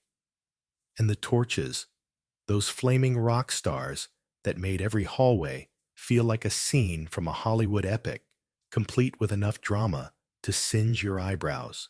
But now, as the chill of evening settles into the stones, you're about to meet the real heart of the castle, the one thing that did more than just light up the place. It brought people together, warmed their bones, and turned a cold, drafty fortress into something almost like home, the fireplace. These weren't just holes in the wall with a fire inside. They were the Starbucks of the Middle Ages, the social hubs where everyone from kings to kitchen boys gathered to swap stories, plot schemes, and keep their butts from freezing off. Step into the great hall, where the last slivers of daylight are fading through the narrow windows, casting long ghostly shadows across the flagstone floor. The candles are too pricey to waste on a quiet night like this, and the oil lamps are tucked away in smaller rooms, doing their no-nonsense job. The torches, with their blockbuster flare, are out in the courtyard or lining the main corridors, ready to make a statement for tomorrow's feast. But right now, the hall feels like it's holding its breath, waiting for something to bring it to life. That's when you notice the massive fireplace built into the wall, like a stone giant that's been there since the castle was born. It's not just a fire pit. It's a beast wide enough to roast an ox, tall enough to make you feel like you're staring into a dragon's maw. The logs inside are crackling, spitting sparks that dance up the chimney, and the glow is spreading across the room, painting everything in a warm, flickering orange. This isn't just light, it's heat, it's vibe. It's the kind of thing that makes you want to pull up a bench, grab a mug of ale, and forget the world outside is a frozen wolf-filled nightmare. Fireplaces were everywhere in a medieval castle, and I mean everywhere that mattered. Every important room had one: the great hall, the king's private chambers, the queen's solar, even the kitchen. Though that one was more about churning out stew than looking pretty. These weren't the cute little fireplaces you see in cozy suburban homes today with a few logs and a decorative screen. These were monsters carved into the stone walls, framed with arches that could have doubled as doorways and fueled by enough wood to make a lumberjack cry. A decent-sized castle burned through 2 to 4 cartloads of wood every single day. Just one cartload could weigh as much as a horse, so we're talking 60 to 120 cartloads a month. That's like setting fire to a small forest every 30 days just to keep the place warm and lit. The poor saps in charge of the firewood supply must have had nightmares about empty wood piles, because running out wasn't just a chilly inconvenience, it was a full-blown crisis. Sorry, my lord, we can't invade France this month. We spent all our gold on logs. Yeah, that'd go over well. The fireplace wasn't just about keeping the frost off your toes, though. That was a big part of it in a castle where the stone walls seemed to radiate cold, like they had a personal grudge. It was a status symbol, the medieval equivalent of a 75-inch flat-screen TV mounted above your living room couch. The bigger and fancier your fireplace, the more you were telling the world, I'm kind of a big deal. Kings and lords went all out commissioning fireplaces with carved stone mantels, intricate designs, and hearths so massive they could have doubled as a stage for the court jester. Some had chimneys that twisted up through the castle like a labyrinth, pulling smoke out while letting the fire roar. Others were decked out with iron grates or decorative tiles, because if you're going to burn a forest, you might as well do it in style. Walking into a hall with a fireplace like that was like stepping into a power move. Every crackle of the logs was the king saying, "Check out my giant wood-eating status symbol." The light from a fireplace wasn't as bright as a chandelier full of beeswax candles or a corridor lined with torches, but it didn't need to be. It cast a soft, flickering glow, the kind that made the room feel alive, like the walls themselves were breathing. It wasn't enough to read a scroll by. unless you were cool with squinting and maybe setting your beard on fire, but it was perfect for gathering around. The Great Hall's fireplace was the castle's social media hub, the place where everyone came to connect. Nobles would huddle on benches, sipping ale and swapping stories about battles, betrayals, or that one time the Duke got caught sneaking out of the wrong bedroom. Advisors would lean in close, whispering about which kingdom to invade, next their faces half lit like they were in a noir film. Even the servants, when they weren't hauling logs or scrubbing pots, might sneak a moment by the fire soaking up the warmth and pretending they weren't about to get yelled at for slacking off. It was like a medieval coffee shop, minus the overpriced lattes, and plus a whole lot more sword-related small talk. The fireplace's role went beyond light and heat. It was the heartbeat of the castle's nightly rhythm. After the sun went down, when the candles were too expensive and the torches were overkill, the fire became the anchor. In the king's chambers, a smaller fireplace might burn low, casting just enough light for him to read a letter or brood over his latest feud with the neighboring lord. In the kitchen, the fire roared day and night, doubling as a cooking station and a beacon for the cooks who probably spent half their lives dodging sparks while stirring vats of stew. In the chapel, a modest hearth might flicker during midnight prayers, giving the monks a warm spot to contemplate eternity without freezing their sandals off. The fireplace was everywhere, tying the castle together, making it feel less like a fortress and more like a place where people actually lived. Keeping those fireplaces going was a logistical nightmare. The wood didn't just magically appear. Someone had to chop it, haul it, stack it, and feed it into the flames day after day.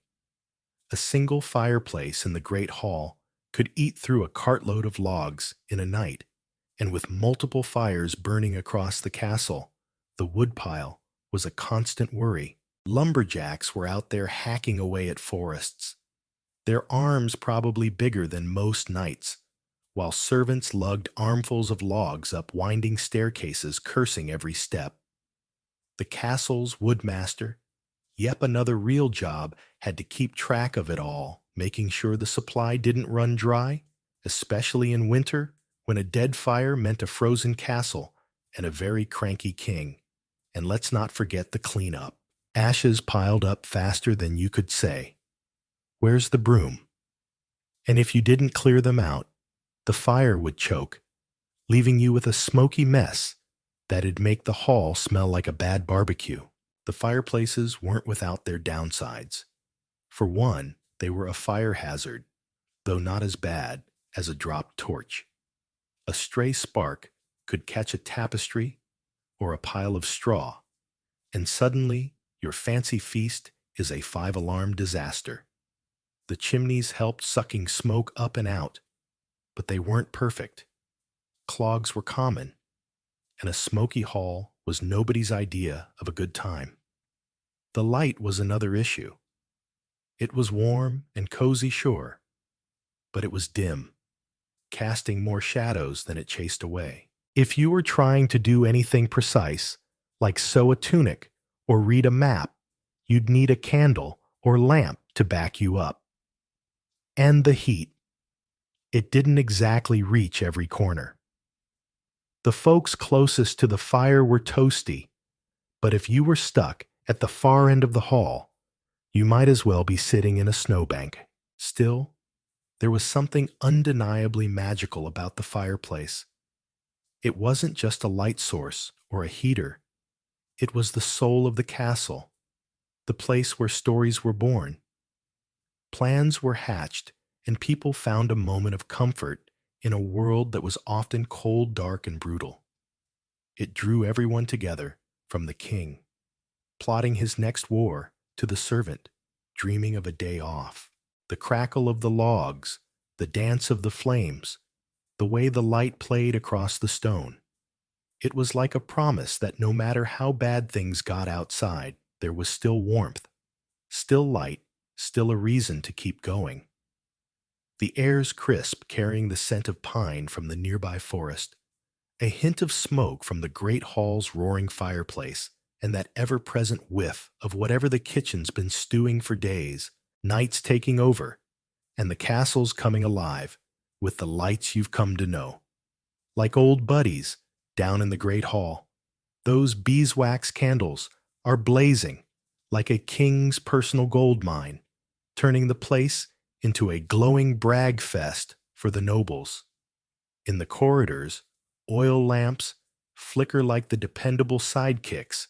They are keeping everyone from tripping over their own egos or a stray hound. Out in the courtyard, torches burn like they're auditioning for a Hollywood action flick, making every shadow look like it's ready to start a fight. And in every major room, fireplaces crackle away their warm glow, pulling people together, like a medieval version of a coffee shop open mic night. But tonight, you're about to discover the castle's wild card lighting tricks. Moonlight, rush lights, and a sleep hack so bizarre it'd make your sleep tracker app throw a fit. These weren't the main event, like candles or fireplaces, but they were the scrappy, clever ways medieval folks kept the darkness at bay, proving you didn't need a king's ransom to see where you were going. Step off the battlements and into the castle's outer courtyard, where the moon's just starting to flex its muscles, casting a pale, ghostly light across the cobblestones. It's a full moon tonight, and let me tell you, that was like hitting the jackpot in the Middle Ages. No electricity, no street lights, just you and whatever the sky decided to throw your way. When the moon was out, it was like nature's own spotlight, turning the castle into a silver-wash stage. Guards loved a full moon. It meant they could spot a sneaky bandit or a rival knight trying to scale the walls without waving a torch around like a neon "Here I Am" sign. You can picture them up on the ramparts, eyes scanning the horizon, their chainmail glinting in the moonlight, feeling like the coolest bouncers at the medieval club. The moon wasn't just for security, though. Kings and lords got a kick out of it too, scheduling outdoor meetings under a full moon to add a dash of drama. Imagine a tense diplomatic huddle in the courtyard. Two rival lords hashing out a truce, their faces half lit like they're in a gritty crime drama. Sign the treaty. Herald or I swear. By this moon, I'll take your cows. It was like Game of Thrones, but with worse haircuts and no CGI dragons. The problem with moonlight was it was about as reliable as a modern Wi-Fi signal. A cloudy night could turn the castle into a game of guess what you just stepped in. And even on clear nights, the light was too weak for anything serious. You weren't reading scrolls or sewing tunics by moonlight, unless you were cool with going blind or stitching your fingers together. Kings, who tried to host fancy moonlit banquets, probably spent half the night reassuring guests they'd just dunked their bread in gravy, not something grosser. And in winter, when nights stretched on for 14 hours or more, the moon alone wasn't cutting it. You needed something to bridge the gap, something cheap, simple, and within reach of even the lowliest servant. That's where rushlights came, in the dollar store candles of the Middle Ages. The scrappy little lights that proved you didn't need a king's budget to keep the darkness from winning. Rushlights were the ultimate DIY hack, the kind of thing that'd make a modern craft influencer jealous. They were made from dried rush plants, tall grassy stalks you'd find in marshes or riverbanks. You'd peel off the tough outer layer, leaving just a thin strip to hold the soft, spongy pith inside, then dip the whole thing in leftover animal fat. The same greasy stuff peasants used for those smelly tallow candles. The result was a skinny, makeshift candle that burned for about 15 to 30 minutes, Not exactly a marathon performer, but better than stubbing your toe in the dark. Making rushlights was so easy and cheap that even the poorest castle servant could whip up a batch without blinking. It was like the medieval version of recycling. Take some weeds, some kitchen grease, and boom, you've got light. The castle scullery maids and stable boys were probably out there in their off hours dunking rushes in fat muttering about how they deserved a raise for keeping the place lit on a budget. These little glow sticks were everywhere, especially in the corners of the castle, where candles were too pricey and torches were overkill. In the servants' quarters, a rush light might be the only thing standing between you and total darkness. Its faint flicker, just enough to let you mend a torn tunic or sneak a peek at a love letter if you were one of the rare few who could read. Even nobles weren't above using them. A lord might keep a rushlight by his bedside as a backup, muttering about how he really needed to order more beeswax candles while fumbling to light the thing. They weren't glamorous, and they didn't last long, but they were the great equalizer of medieval lighting. While the king was up in his chambers, squinting at scrolls by the glow of a dozen beeswax candles, the kitchen boy downstairs could still have his own tiny spark proof. That light wasn't just for the rich and famous. The downside rush lights were a pain to manage. They burned out fast, so you had to keep a pile handy, swapping them out like you were changing batteries in a cheap flashlight. The animal fat could smell like a butcher shop on a bad day, and if you weren't careful, you'd end up with grease dripping on your floor, or worse, your only pair of shoes. Fire was always a risk, too. A clumsy servant could turn a rushlight into a rush fire if they knocked it over near a pile of straw. But for all their flaws, rushlights were a testament to medieval ingenuity, a reminder that even the lowest folks in the castle could find a way to push back against the dark. Now let's talk about the weirdest part of castle life, how they slept. You'd think with all these lighting options, candles, lamps, torches, fireplaces, people would just crash for a solid 8 hours like we do today. Nope. Medieval folks had a sleep hack so bizarre it'd make your Fitbit explode. They didn't sleep in one long stretch. They split it into 2 chunks, like a double feature at a drive-in movie. It was called biphasic sleep, though they just called it normal. Here's how it worked. Shortly after sunset, everyone would hit the hay for their first sleep, a 3 to 4 hour nap that left you feeling rested, but not done.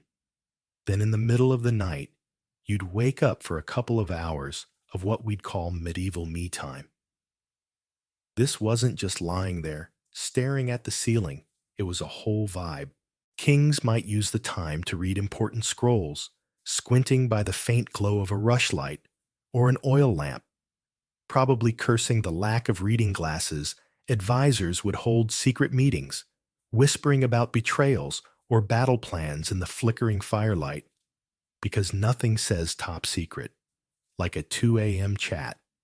Guards might do surprise inspections, catching dozing sentries who thought they could nap through their shift. Even servants got in on it, sneaking to the kitchen for a leftover bread crust or mending clothes by rushlight, hoping the steward didn't catch them slacking. After this midnight intermission, everyone went back for their second sleep, another 3 to 4 hours to round out the night. It was like their sleep schedule had a built-in commercial break. And honestly, it made sense. Winter nights could last 14 hours or more, way too long to sleep straight through or stay awake without losing your mind. The limited lighting candles, 2 expensive torches, 2 dramatic lamps, too dim, meant you had to make the most of what you had. Moonlight helped when it was there, but it was a flaky friend disappearing behind clouds or leaving you squinting on new moon nights.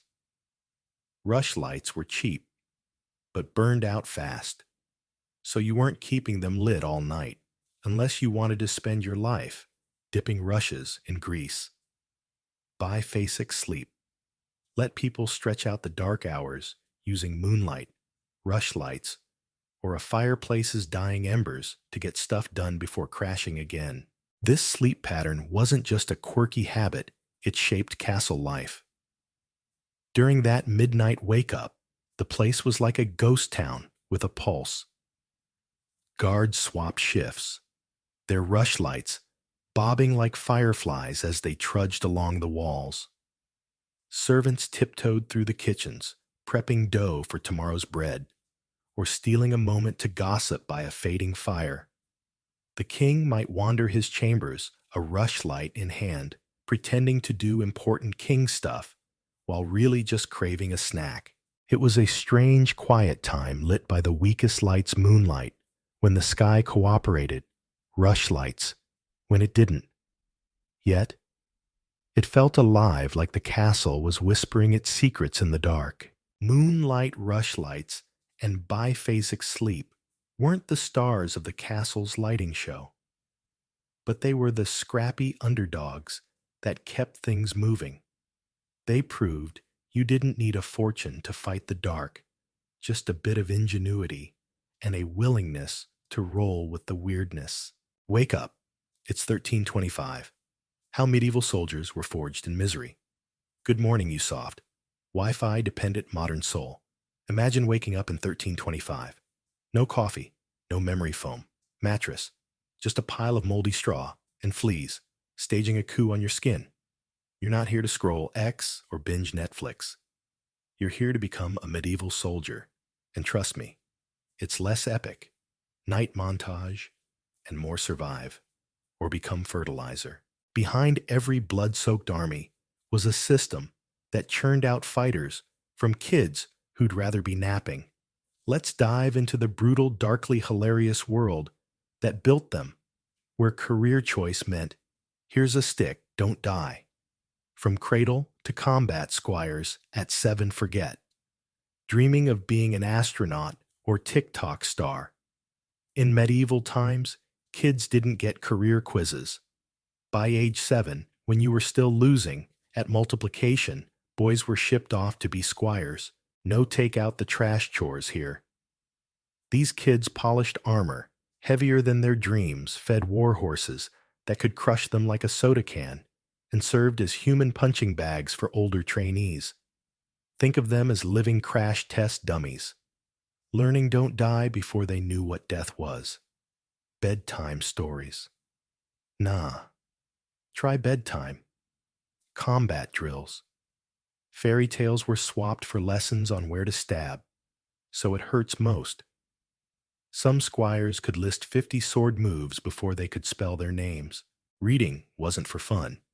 It was for decoding battle plans, math, for calculating siege angles, or your odds of surviving spoiler, not great. Oh, and they wore wooden collars at dinner to force good posture. Imagine choking on stale bread because you slouched. Childhood wasn't a vibe. It was a boot camp with worse snacks. Training, suffering with extra suffering. Survive squire life. Congrats. Now the real pain begins. Combat training wasn't a gym session. It was misery with a mission. Picture running at dawn in 60-pound chainmail, like sprinting with a middle schooler strapped to your back. No alarm clocks needed. Your screaming thighs handled that sword practice meant swinging the same strike hundreds of times until your arm begged for mercy. Precision wasn't optional. It was the difference between riding home or being a shield's new decoration. Weather didn't care. Rain turned fields into mud. Soup snow. Froze your fingers, and heat made armor a personal sauna. A 13th century trainer once said, "Complain about mud battles worse wrestling was another delight. grappling and pinning foes to save your life if your sword got yeeted. Off-duty soldiers bet on these matches. Turning pain into medieval pay-per-view food was basic but plentiful. 2 pounds of bread, half a pound of meat, and watered-down ale. No calorie apps, just eat or collapse. Sleep. You crashed on straw, with snoring roommates dreaming of anything but this. Mind games battles aren't just brawn. Think battles were just sweaty guys swinging axes. Wrong. They were sweaty guys with a plan. Soldiers memorized trumpet blasts, drum beats and flag waves. Screw up, and you're charging when you should flee. One mistimed horn meant game over. Formations like the shield wall demanded perfect sync. One guy fixing his hair could doom the team. Armies drilled ranks 20 times a day, shouting "stay in formation" louder than actual war cries. Silent hand signals, 42 of them in a 1326 manual, kept plans sneaky. Signals for archers ahead or cavalry coming were key. Though I bet one was for commander's breath as lethal. Hold your nose. Cavalry riders had it worse, juggling horses, weapons, and formations. Horses didn't care about glory. They bolted when swords clanged. Many battles were lost because horses voted nope and ran. Mental grit was the real MVP, marching into battle with a 50% survival rate. That's not courage, that's medieval. You had one job, energy recruitment. Join or else. No LinkedIn for medieval armies. Recruitment was a town crier yelling "King needs fighters," or you're hanged. Patriotism, with a side of blackmail. Classic, the 100 Years' War, saw kings demand counties send men, so elders picked the village's least essential farmers. Volunteers, rare. Bribery worked better. 3 months' wages, or land promises beat starving. Prison recruitment was spicier. Choose arrows over dungeon rot. Up to 20% of some armies were ex-convicts, the original second chance crew. Desperate times meant impressment, snatching guys from markets still clutching their carrots. 1346. London raid nabbed 50 men mid-shopping. These poor souls went from buying veggies to stab or be stabbed overnight. No career fair, swag here, just a spear and a prayer. Crash course for peasants. Peasant recruits didn't get nightly training. Their crash course lasted weeks, sometimes days. At Agincourt, some archers got 4 days to learn. Imagine mastering archery faster than you learned to parallel park. Armor was a lottery too small. Suck it up. Too big, stuff it with hay. 30% of 1415 English infantry had helmets blocking their eyes, which explains why many didn't live to complain twice. Training was bare bones. Don't stab your buddy. Follow orders and look scary while panicking. Marching in formation. Sergeants whacked your legs with sticks. Wooden weapons came first to teach control swing without smacking yourself, and you're halfway to warrior status. Many brought farm tools, scythes, and flails became weapons, giving farmers a shred of confidence until real soldiers showed up. Weapons cheap and deadly. Forget shiny swords from movies. Most soldiers wielded cheap, effective gear. Spears ruled cheap, long and easy to use. A spear cost a third of a sword, the medieval happy meal of weapons. Formations of spearmen were like human porcupines keeping foes at bay. Graves show spear wounds to chests and faces. Simple but savage swords. Those were for rich kids. Axes, maces, and clubs crushed armor, leaving hammer-shaped dents in skulls. At Towton in 1461. Farm tools like flails doubled as weapons, letting farmers think "I got this" until a knight disagreed. Armor survive, but suffer. Full-plate armor was a rich man's dream, like a Tesla for your torso. Most got chainmail, 25 to 40 pounds of metal rings that stopped slashes but not smashes. Your shoulders hated you. After a day, helmets were a cruel joke. Early ones left your face open.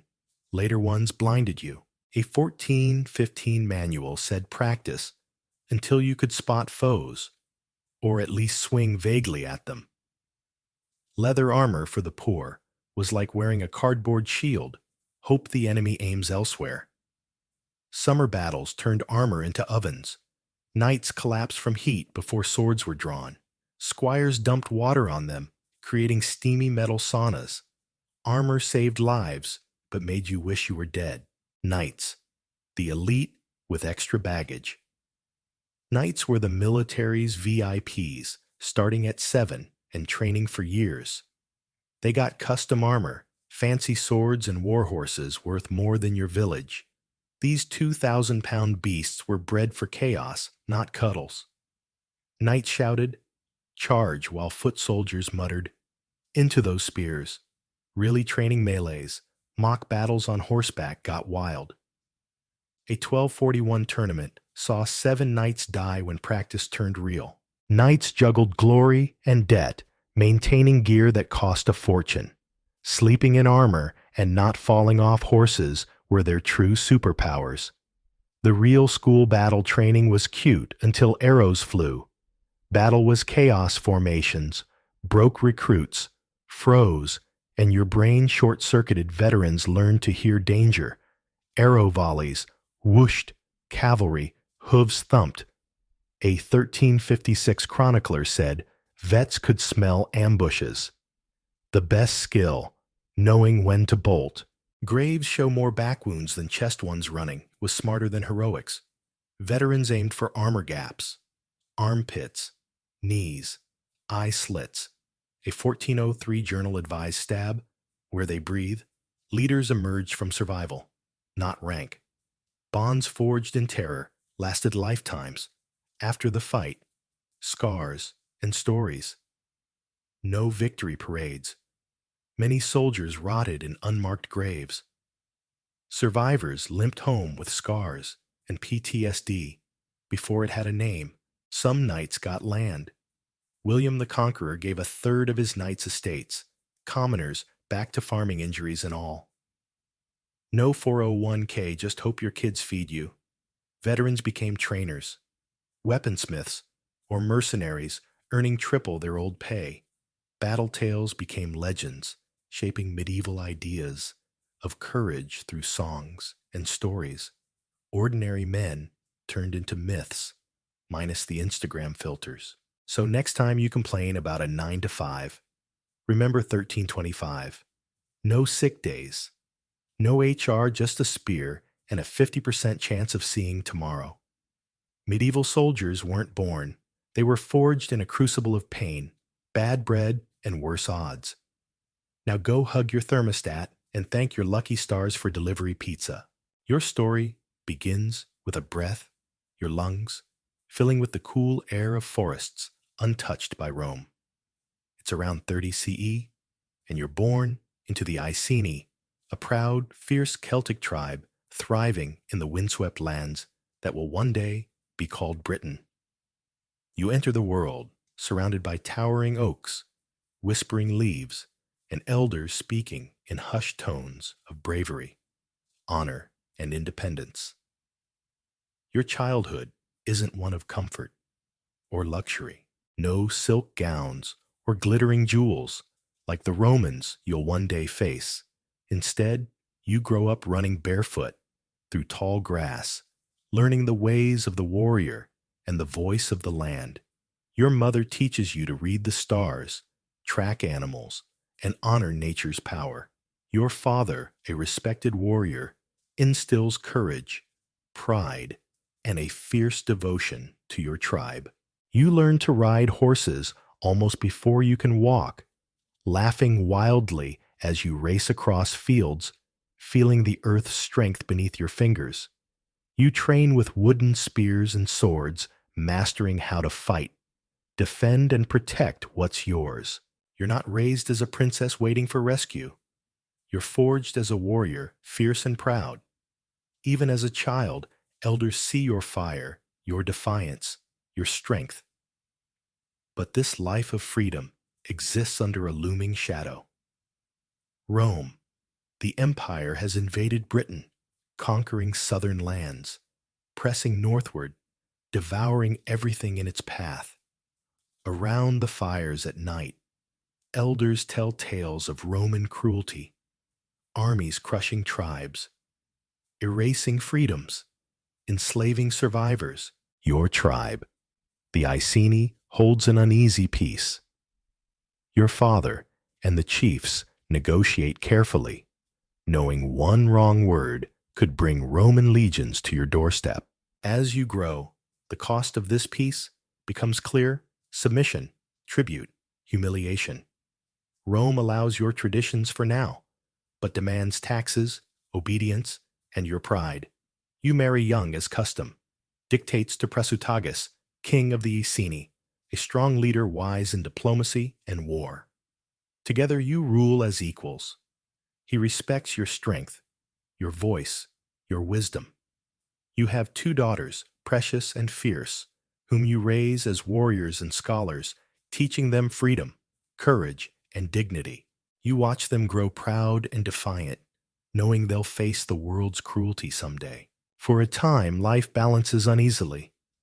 Your people farm, honor their gods, and keep a wary distance from the Roman settlements, spreading like a plague to the south. You watch, wait always alert. Rome's shadow darkens yearly. Taxes grow heavier. Demands, harsher respect, scarcer. Then around 60 CE, everything shatters. Presutagus falls ill. You watch helplessly as the man who stood beside you fades. On his deathbed, he writes a will to protect your family and tribe, leaving half his kingdom to you and your daughters, half to Emperor Nero, a peace offering meant to secure safety. But Rome doesn't honor gestures. It exploits weakness. When news of Presutagus's death reaches Governor Suetonius, Paulinus Rome's response is swift and brutal. They march into your lands, dismissing the will, seizing homes, livestock, farmland, treasures all in Rome's name. When you demand justice, they treat you not as a queen but a criminal. Dragged to your village's center, you're tied, beaten, humiliated before your tribe. Your daughters are forced to watch. It's not just punishment, it's a message. Rome rules. Defiance is death. Your daughters suffer unspeakable cruelties. Your world, your people, your family are shattered by Roman greed and arrogance. But Rome makes a fatal mistake. They leave you alive. They think they've broken you, but your pain and shame harden into something fiercer than rage, purpose. You wipe the blood from your face, raise your head, and stare defiantly into your oppressor's eyes. You know what you must do. You become vengeance, freedom, the warrior. Rome fears, standing before your people. Your voice rises like thunder, reminding them of their ancestors, their pride, their honor. You call on the old gods, spirits of earth and sky demanding justice. You vow to drive Rome from your land, burn their cities, avenge every cruelty. Your tribe rallies around you. Your name, Boudica, echoes through villages, valleys, forests, other tribes. The Trinovantes, the Corieltavi hear your call, pledging warriors eager for battle, hungry for freedom.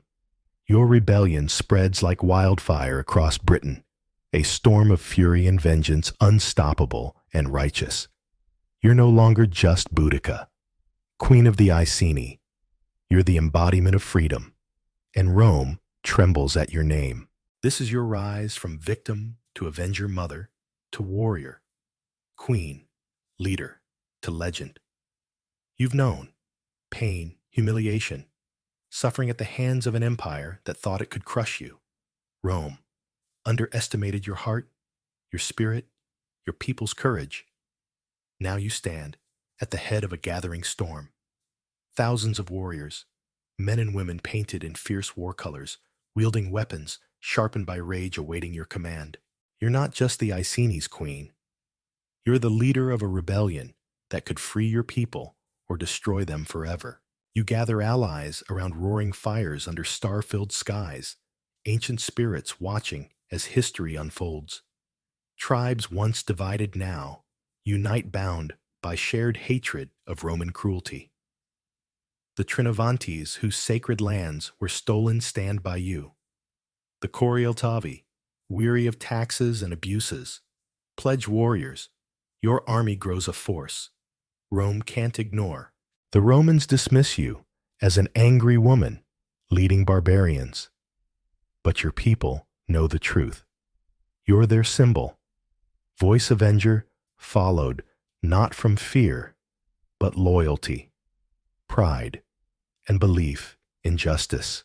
Your first target is Camulodunum, a Roman colony built on sacred British land, home to retired soldiers, wealthy settlers, and a temple to Emperor Claudius worshipped as a god. It's the perfect place to strike.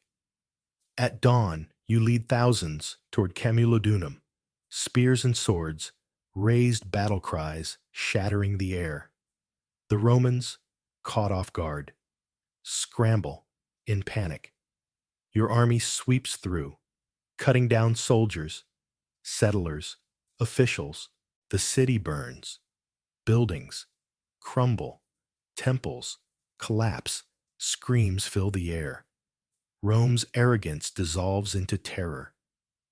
This is more than revenge. It's justice for a people. Rome thought it could oppress without consequence. News of your victory spreads, drawing more tribes to your banner. Your name, Boudica, is whispered with awe, a nightmare to enemies, hope to allies. Your next target is Londinium, a thriving Roman trade hub. When word comes that Governor Suetonius Paulinus is marching to stop you, you push faster. Hesitation is defeat. Mercy, an invitation to betrayal. You show neither. Londinium's merchants and settlers flee, leaving it near defenseless. Your warriors capture it easily, burning it to the ground. Flames light the sky, signaling that Rome can bleed. Fear be beaten, but there's a cost. Rome now sees your rebellion as a threat. Suetonius Paulinus, a ruthless commander, gathers forces, retreating strategically to terrain favoring his disciplined legions. As you advance, your army's size becomes a double-edged sword, fierce but unwieldy, driven by passion but lacking Roman precision. The final battle looms in a narrow valley. Romans arrayed in tight formation. Your warriors, a vast sea of defiance. You speak to your people, recalling every Roman injustice, their ancestors, freedom, honor. Their roars shake the earth. You charge thousands, surging, a wave of fury. Hope, vengeance, freedom. The battle is brutal. Your warriors, fueled by rage, hurl themselves at Roman lines. At first it seems you might overwhelm them, but Roman discipline holds. Their shields lock spears, thrust with mechanical precision, cutting through your forces. The narrow valley traps your army numbers, useless against Roman tactics. Your warriors fall, blood soaking the earth. You fight to the end, but defeat is certain. To avoid capture, you choose your own end. Some say poison, others a hidden blade. Your rebellion ends, your body broken, but your spirit unyielding. Rome seeks to erase you, parading your defeat, making an example of the warrior queen who dared defy them. But you deny them victory. Deep in the forest, by a fire, your daughters beside you, warriors standing guard. You sit quietly. The flames light your face. A woman who's known victory and defeat, hope and despair, joy and sorrow. Your eyes reflect not just the fire, but the unquenchable spark of defiance. Rome may claim your body, but your spirit, your legacy, burns eternal. Your rebellion shakes Rome to its core. Suetonius, Paulinus briefly considers abandoning Britain, fearing the province untamable. Though he stays Rome, governs with caution, wary of sparking another uprising. Your story spreads quietly, whispered around fires passed down as sacred truth. Boudica, the warrior queen who defied Rome, becomes legend across Britain, the Celtic world, and beyond your name, endures as Rome's empire crumbles. Poets, historians, artists reshape your tale. In the 16th century, Polydore Virgil paints you as a fierce, proud mother, driven by righteous indignation, embedding you in Britain's cultural fabric. In 1902, a bronze statue of you rises near Westminster Bridge in London, facing Parliament close to where you fought. It stands today, a testament to your defiance. Your legacy transcends. Britain. Historians debate your choices, some critiquing your brutality, others celebrating your bravery. Feminists see you as a beacon of courage, a woman who shaped history. To oppressed peoples, you're a symbol of resistance. To nations, a figure of pride. Your story challenges power, oppression, justice. In women's empowerment, you inspire confidence, resilience, leadership. Alongside Joan of Arc, Harriet Tubman, Malala, Yousafzai, you're a timeless icon of defiance.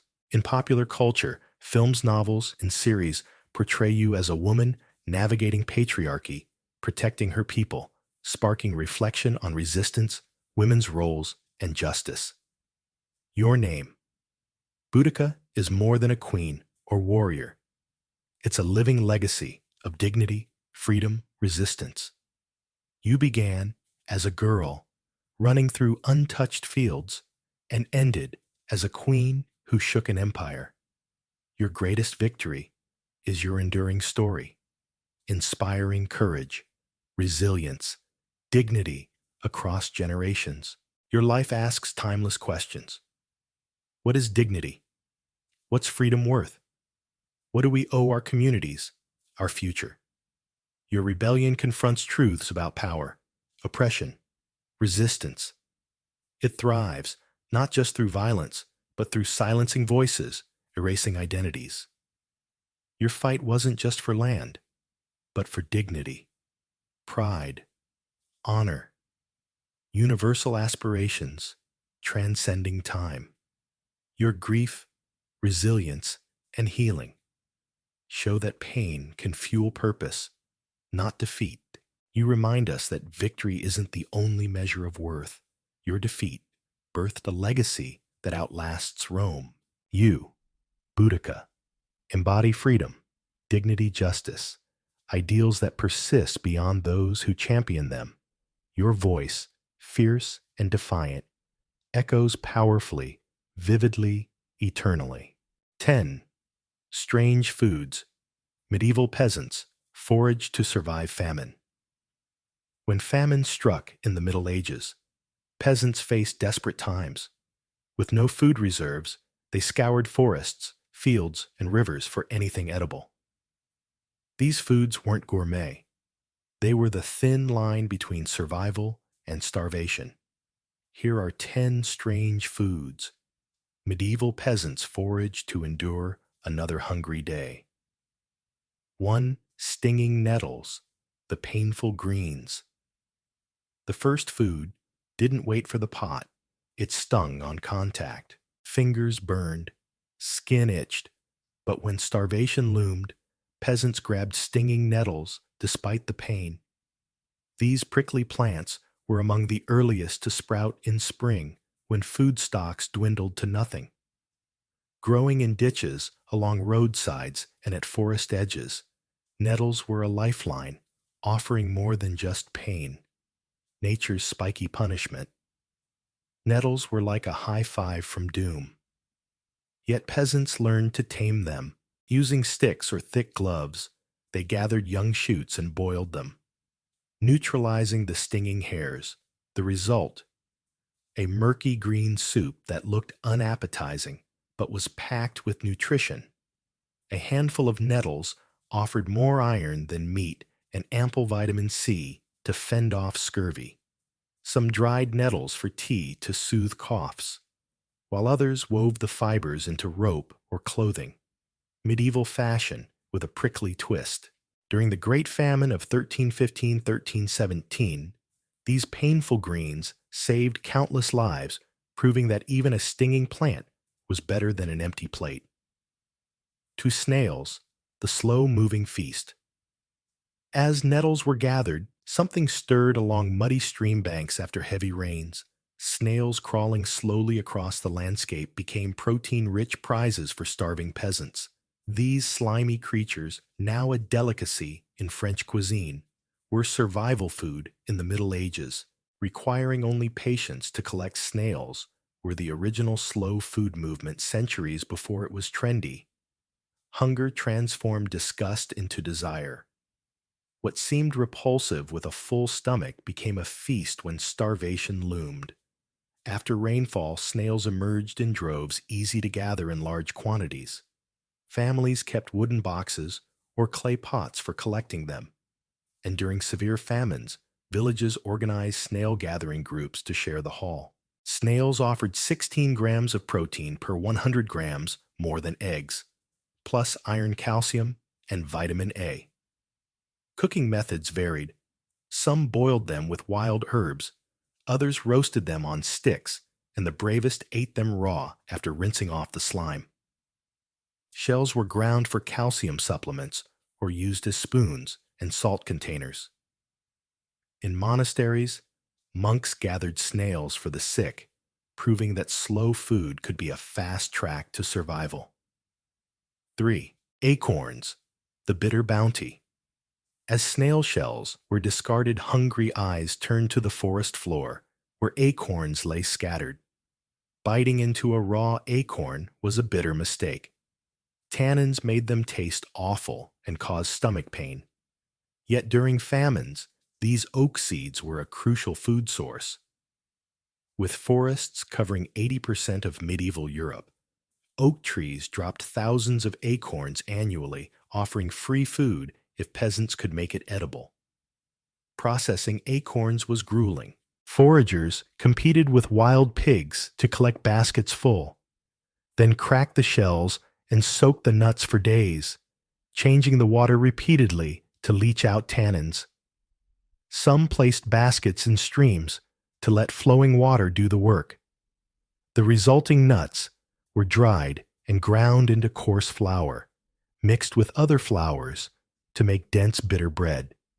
Acorns provided 50% starch, 5% protein, and healthy fats. During the Great Famine, acorn bread kept families alive. Some roasted processed acorns for a coffee-like drink, bitter caffeine-free, and a reminder that survival often tasted like disappointment. 4. Wild mushrooms, the risky reward. With acorns processed, peasants scanned damp forest floors for mushrooms. These fungi were a gamble. Some were nutritious, others deadly. Without field guides, foragers relied on ancestral wisdom. Avoid bright colors, check stem rings, and note gill patterns. Safe varieties, like morels, chanterelles, and puffballs, were prized for their meaty flavor, turning bland soups into satisfying meals. Mushrooms appeared quickly after rain, making them vital when other foods failed.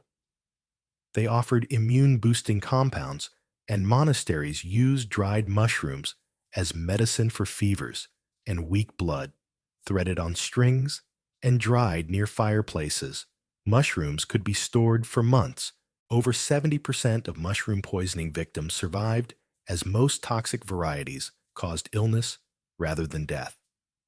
For peasants, mushrooms were medieval roulette, spin the forest wheel, and hope for a meal, not a funeral. 5. Burdock roots, the underground lifeline. As mushrooms were gathered, tall burdock plants with sticky burrs caught attention. Their long, dirt-covered roots were the real treasure dug up with wooden tools or bare hands. Growing over 3 feet long, first-year roots were less woody and preferred harvested in autumn or spring for maximum energy. During famines, any root would do. Burdock roots required effort to prepare high in inulin. A sugar humans digest poorly. They caused gas unless processed. Roots were washed, sliced, soaked, and boiled for hours to reduce bitterness. The result was stringy, earthy, and barely palatable, but rich in iron, manganese, magnesium, and fiber. Burdock's anti-inflammatory compounds supported liver function, and its abundance in disturbed soil made it a famine staple. It wasn't delicious, but it was survival. 6 dandelions, the unsung heroes. Bright yellow dandelions dotted spring meadows, offering hope after winter's scarcity. Growing everywhere, fields, paths, even wall cracks. These plants were a medieval lifeline. Young leaves harvested before flowering were tender and slightly bitter, perfect for hunger salads.